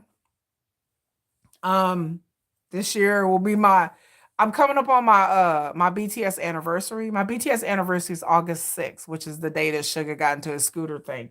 So I consider my anniversary date August the 6th. So I'm going to celebrate August the 6th is my army day. The day I consider myself becoming really BTS army. Yeah, your body gets reliant upon the sleeping. But I don't want to go down. I don't want to do all that. I can't. I don't take medication. Don't sit with me too well anyway. But August 6th is my army day, so I'm going to celebrate. But I like me getting another year older. It's not really that big a deal. Like when you get to be my age, it's just like, But thank y'all. How it feels to be 50, it feels like the same thing when I was 30. The same thing. That's what I was thinking when RM was talking. Oh, Lena, you were thinking about that. Yeah, and then RM was saying that he couldn't sleep so bad that he was taking alcohol to sleep. Like he would just go home on leave and he would just drink all day just so he could sleep. And that's using alcohol to sleep is never good. It's not good for your liver. It's not good for your physical body, and it's not good for your sleep patterns. It's not good for yourself mentally. Using any sort of drugs or alcohol to try to put you into a sleep state. It made me feel even more. And I was so amazed that he was that candid and admitting that. Like, because South Korea, it's a very drinking culture. They have a big drinking culture there anyway. So there are a lot of South Koreans that I would consider that they drink too much. It is a very drinking culture there, and it just amazes me because I'm not a drinker like that. Like I get drunk like 2 shots and I'm drunk. But I know some Koreans will drink me under the table. Well, drink me over and under, below, underneath the table. Like they drink with their food, they drink after work, they drink, during holidays, during celebrations, a lot of drinking after work and after school, after a hard day, you just want to just sit in front of TV and down a couple bottles of soju. Like that is amazing to me because first of all, my stomach can't do all that. I have stomach issues too. And so I can't do all that. But number 2, it just has a society where there's like a pressure to do a lot of social drinking. And so I can understand why they're careful with drunk driving and stuff like that because it happens quite a bit. They have a drinking culture, but my point is instead of fixing their drinking culture, they just have these strict like drinking and driving laws. But I think that they need both. But a lot of people do drink because their lives are so stressful. It's a very competitive, stressful society. So when you're under a lot of stress or competition, and it's very lonely, y'all would be surprised how lonely South Koreans are. Like it's a thing. Like it is, the loneliness is a real huge issue there. So but South Koreans, they have a very sociable culture, but then it's also a very like lonely culture as well. Um Especially if you're unmarried and you don't have any kids. You know, you're unmarried, you don't have any kids, you really don't have, you may have moved away from your parents and your brothers and sisters, or your brothers and sisters may just be busy living their lives, and so it can be very lonely. And so a lot of people seek alcohol as a way to entertain, or alcohol as a way to comfort themselves, and it's just sad. Yeah, they do cancel people from smoking and drinking.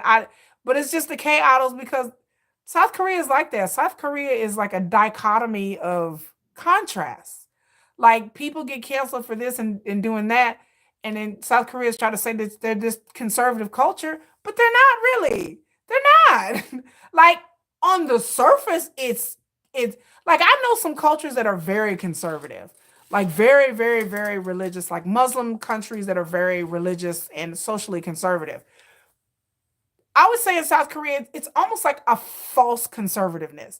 Like on the surface, people act a certain way. But then once you get below that surface and see how people really be popping off in them clubs, baby, you be like, what is happening? Like there's like this surface level of respectability that everybody has to be. But then once you get below that and you really start to get to know how people really get down, then you realize that there's prostitutes and there's pornography, and then there's a lot of drinking, and then there's a lot of people, like a lot of young people are hooking up. Like out of much they talk about family values and getting married and all that stuff, and their marriage rates are dropping, their birth rates have dropped, because a lot of people, really, that young people, are just hooking up. And so, but nobody talks about the big hookup culture that's in South Korea, but it's there. But for South Korea to pretend to be this like really conservative, it's not, because underneath all of that, there's a lot of drinking and sexing and smoking, and there's just it's a lot of that, but they just try to keep it hidden. They just try to keep it on the hush hush. But there's a lot of that there. So it's a mask of tradition and conservativeness. But then once you get to know people, a lot of the men are creeps, just like anywhere else. They will, you know, come up to women and offer, sex and all kinds. I mean, just like anybody anywhere else. It's not a lot of difference. It's just what you can say out in public, like at work or at school or in front of your parents, in front of your friends. You may have one personality and act one way, but then by yourself at home or with your friends, the things that men talk about in South Korea, again, doesn't shock me, because I've heard what men talk about in South Korea, that they sit around and talk about women and sex all the time. That they sit around and talk about really, really, really, really, really vulgar shit that everybody else talks about. No difference. So even the teenage boys will sit around and talk about women and their body parts and what they want to do. And, it's a very, I would say South Korea, you'd be surprised, it is a very sexually charged underbelly to their society. Like, there's a lot of like, men are unfulfilled because they're not having a lot of sex, but they want to. And so in their conversations with other men, it's there. But they don't come out and be all out with it. They don't be like on the social media talking about it like people in America do. People in America post shit on the internet and they talk about all kinds of inappropriate shit. Korean people don't do that. But once you get to know them, once you get to talking to the men, they'll just be like, you know, you want to come over to my house and sleep with me? Like that. They just very matter of fact about it. It ain't no like, okay, we should go and hang out. No, they Korean men just be like, so you coming over or not? I mean, that's how they act. It ain't no like, well, like we pretending to want it. No, they tell you straight up that they just want to be intimate with you. And I appreciate that. I like it. But on the surface level, they go to work and they pretend and they don't say certain things, and certain things you can't say out in public. And oh, well, that's rude. You can't really say that out there. You can't put certain things on social media and say, They like that. But then behind closed doors, all y'all talking about is boobs and up tops and down belows. That's all y'all talk about. That's all y'all watch. I'm like that, but that's all y'all men watch. Y'all they get on the internet and they watch it. They watch all kinds of stuff. Like like I said, some of the nth room and the burning sun, and you hear about some of the craziest shit coming out of South, like the craziest stories. The whole nth room thing about, they had whole telegraph groups where they were making, high schoolers and girls putting, knives and stick pins through their breasts. And, you're like, what in the world is that? Like, you're like, wait, that's taking it to a whole new level. That ain't like just showing your skin.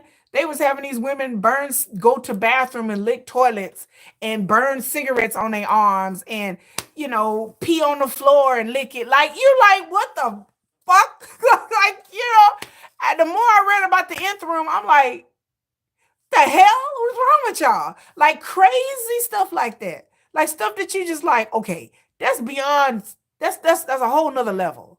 And so you hear about stuff like that all the time about boys in college and high school having like these rings where they looking up girls' skirts. Korea had that big thing in Japan and Korea and Asian countries where people would go on subways and buses, and they would have them mirrors and they would have them upskirt porn videos where they'd be looking at girls' panties and stuff, and then they would put the compilation in videos, and then they would sell the videos on the internet of them having mirrors on subways and buses looking up girls' skirts. Like that was a whole thing in South Korea for a long time, and then they started to make the laws strict, and not just South Korea, but Japan and China, other Asian countries. The whole upskirt thing was a big thing.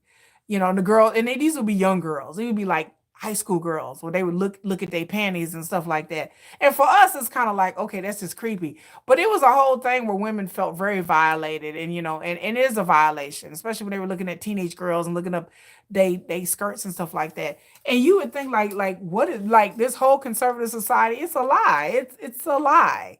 I was like, they out there doing some real things strange. Like they be doing some strange, like you hear about some real like nasty, like I told people, I said, y'all talk about Diddy and freak offs. I said, shit. In South Korea, they having freak offs right now. I said, I promise you, they having orgies. I said, that happens in South Korea. I said, they do it too. The men do it. They invite one girl and it be like five or six dudes and one girl. I said, y'all, it happens. Y'all think this stuff only happens in the West? I said, it happens there too. I said, they have parties like that, whether they pay the girl or not. I mean, sometimes the girl do it for free, but I'm like, this happens in South Korea, but people don't talk about it. But it happens. People don't really deal with. So when things do come out, people are like, oh my God. And I'm like, you know, I'm like, yeah, they be doing this stuff on the dark web, and they don't be, people get off on all kinds of things. Yeah, the dark web is horrible. Like, well, like when I started to read about the nth room and all that stuff, I had to, I had to go in increments because some of the stuff was so crazy, and they were blackmailing these girls. So they would tell these girls, the guy would go and find information about them, like where they live, their telephone number, what school they went to. So they would blackmail these girls saying, we're going to tell your parents, we're going to embarrass you, we're going to put these pictures on the internet, we're going to tell people what your real name is, your telephone number, if you don't keep doing these things. And every time this man would call them, they would have to do certain things. And some of them started out thinking they were just going to be like cam models or online models, or they think they were just going to make some extra money. But then it turned out, it just started to be crazy and crazy. And then some of the girls refused, like, I'm not doing that anymore. And then when the girls who wouldn't do it anymore, they would release their telephone number and their addresses. And one girl, there was girls that was followed home. There was girls that would go to sleep and the guys would be standing outside their window. There were girls that would be scared to walk to school because dudes would be following. There was one girl, she was kidnapped. Like a dude like snatched her out of the parking lot of a store and threw her in a van with another dude. And she was begging them to let her go because the guy who ran the nth room, released her address because she refused to do this stuff anymore. And dudes was like snatching these girls up. Dudes was standing outside these girls' windows and like masturbating. Like, oh, I mean, anytime, like crazy stuff. Like you would be like, this is crazy. This is like stuff out of a nightmare. You know, you would think like, who in their right mind, what dude would be doing stuff like South Korea? Like, and I mean, there were men all over the globe in these nth rooms. So it wasn't just South Korea, but it was started in South Korea. And so you would think who would, and it was some college guy that masterminded all this, and he was making so much money. He was making so much money. Like I sat there and watched many different documentaries on YouTube and then also on Netflix about the. So if you haven't heard about the nth room, it's NTH room. Go look it up. I mean, I hopefully you ain't at work or your parents, because it's a lot. Like I had to watch it.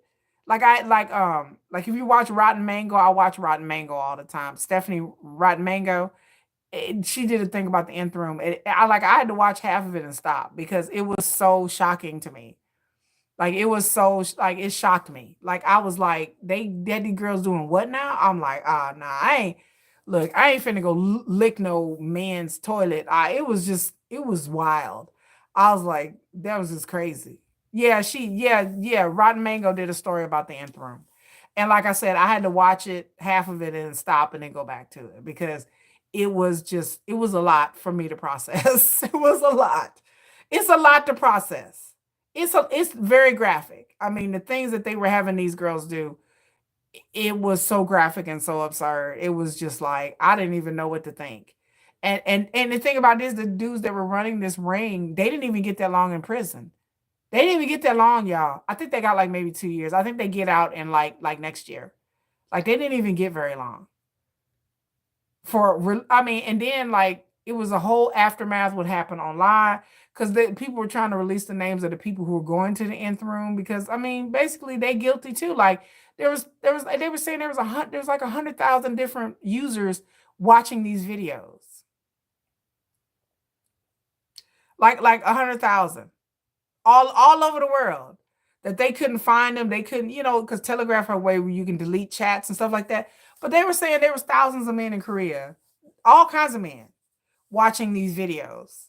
And then they had like tiers and levels. And, I mean, it was crazy. I was like, this is who. And the guys who were ringleaders of it, I think there was like 4 or 5 of them. I think they got like maybe 2, 3 years in prison. Like, I didn't even get very long. They should be getting out kind of soon.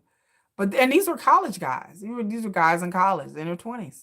I was like, Lord have mercy. Like Rod Mango, yeah, I love Rod Mango. I love her. I watch a lot of her stuff. You know, I just somebody tell me I can't subject yourself to anymore. What's your opinion? Landon cheated on Liz? I don't know who Landon and Liz is. I don't even know who that is. Yeah, they got the nth room. Yeah, the nth room. Like I said, I had to watch it over like 3 days because I just couldn't subject myself mentally to that. Like that was enough for me. Like I couldn't. I have a daughter, so I couldn't. Do you watch vlogs? I don't know what vlogs. The only thing I watch is YouTube. The only thing I watch is YouTube. I don't watch TikTok. I don't do X. I don't do Instagram. I don't do Snapchat. I don't even do Facebook. Really, I have a Facebook account, but I do have a TikTok account, but I use it to make videos. I use my TikTok account to make videos to put on YouTube, and that's it. That's all I do. And Instagram, I have an Instagram account, but I'm never on there. Facebook, my Facebook is for my no. Oh, you mean YouTube? No, no, nope. The only thing I watch on YouTube is politics, history, news, BTS, and I do subscribe to Soulite, High Boy, and Asian Entertainment when I want to learn like K-pop news, and Kville. I use Kville to keep track of what songs are charting, and that's it. That's it, and that's it. I don't watch none of the Mnets, and y'all will be talking about KBS and Mnet. I don't watch any of those those like K-pop variety shows. That's it. Most of my feed is politics, history, and news. Most of it. Most of it, that's what it is. That's what everything pops up is like politics, history, or news. That's all I watch all day. Like sometimes I'll go to Netflix and I'll watch like a K-drama or something on Netflix, but I watch a lot of politics. I watch a lot, like all day. I listen to K-pop is like my life away from life. It's like it's like my outlet to get away from the news and the history and the politics. But I love history. I love history a lot. And I love true crime. I love true crime. I love anything that's true. Like I like true crime. And science. I watch a lot of science videos. I watch a lot of videos about like astronomy. Like sometimes at night I'll watch whole like 5 hour videos about like the universe. I was like, let me watch 5 hour videos about dwarf stars. Why? Because I'm nerdy like that. I'm a nerd like that. Like, what am I currently reading? Nothing. I don't read a lot of books. You all about the Yoongi PJ Gate and Black Swan. We all know. I'm not reading any books currently. No. I did read Silo because I like science fiction. I love science fiction and fiction. I did read Silo. That was the last thing I read was Silo, and I like the show too. I like science fiction. If I'm gonna read anything, it's gonna be like Stephen King. It's gonna be like Dune. I read Dune not too long ago. Reread Dune for like the 10th time because that's the kind of stuff I like. I don't like. I like nonfiction too, but I like a lot of science fiction. You're interested in different cultures, and I'm always interested in different. Like I said, I watched the whole thing about Bangladesh about their overthrowing their government last year. I was really invested. I was sitting there like, my kids were like, "What are you watching?" I was like, "Shh, shh, I'm watching. Let me watch about Bangladesh." Watch about the student revolutions. They're like, my kids are like, "You're always watching something about some revolution." I was like, I'm the revolutionary queen. Like I watch anything. Russian Revolution, the Iranian Revolution. I watched about that. Bangladesh Revolution. I watched about the Pakistan, the India partition. I watched 3 hours about that because I'm always interested. I'm always like, what's going on in this country? But that's my daughter. But my daughter was mad at me today because she wanted to go to the store. And I was like, I got to do a live stream. She's like, nah. I'm like, girl.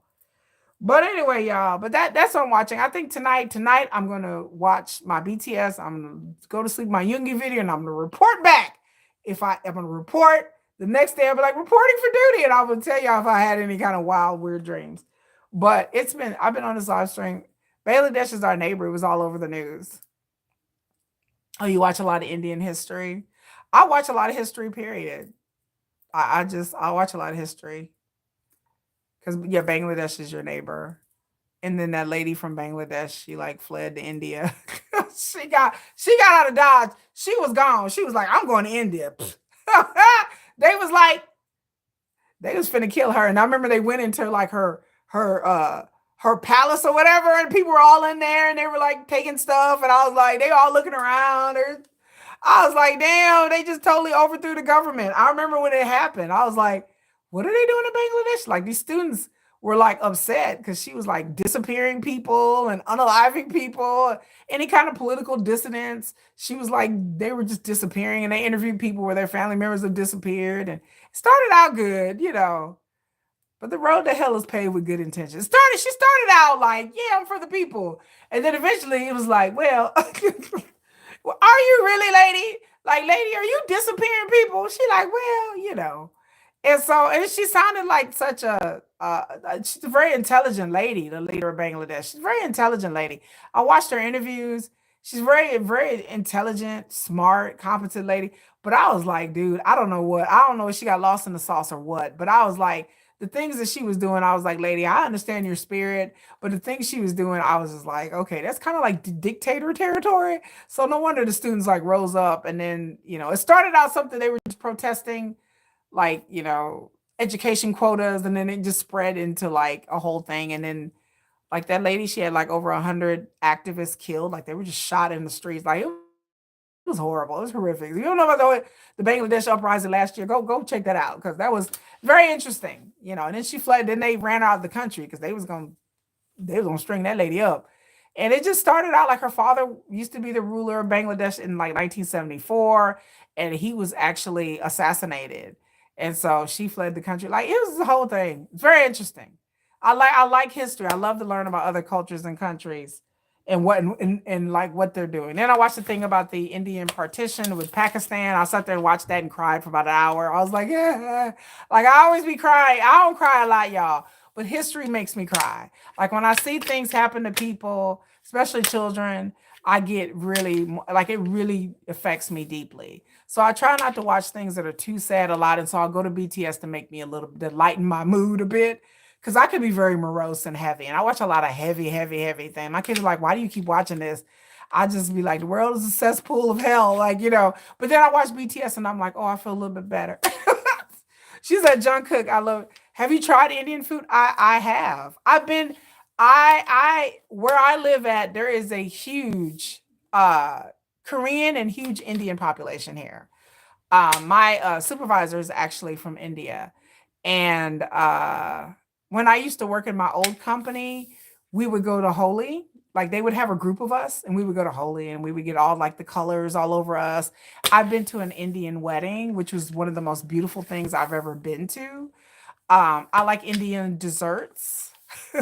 I like anything with ghee, butter, and sugar. That just tells I don't eat desserts because I'm on a diet, but I love Indian desserts. I love anything that has nuts and butter and sugar in it. So I remember I had a friend that I worked with that he went to India. He went to India for a wedding. He brought back all these sweets, and I just was like, okay, just my diet was ruined.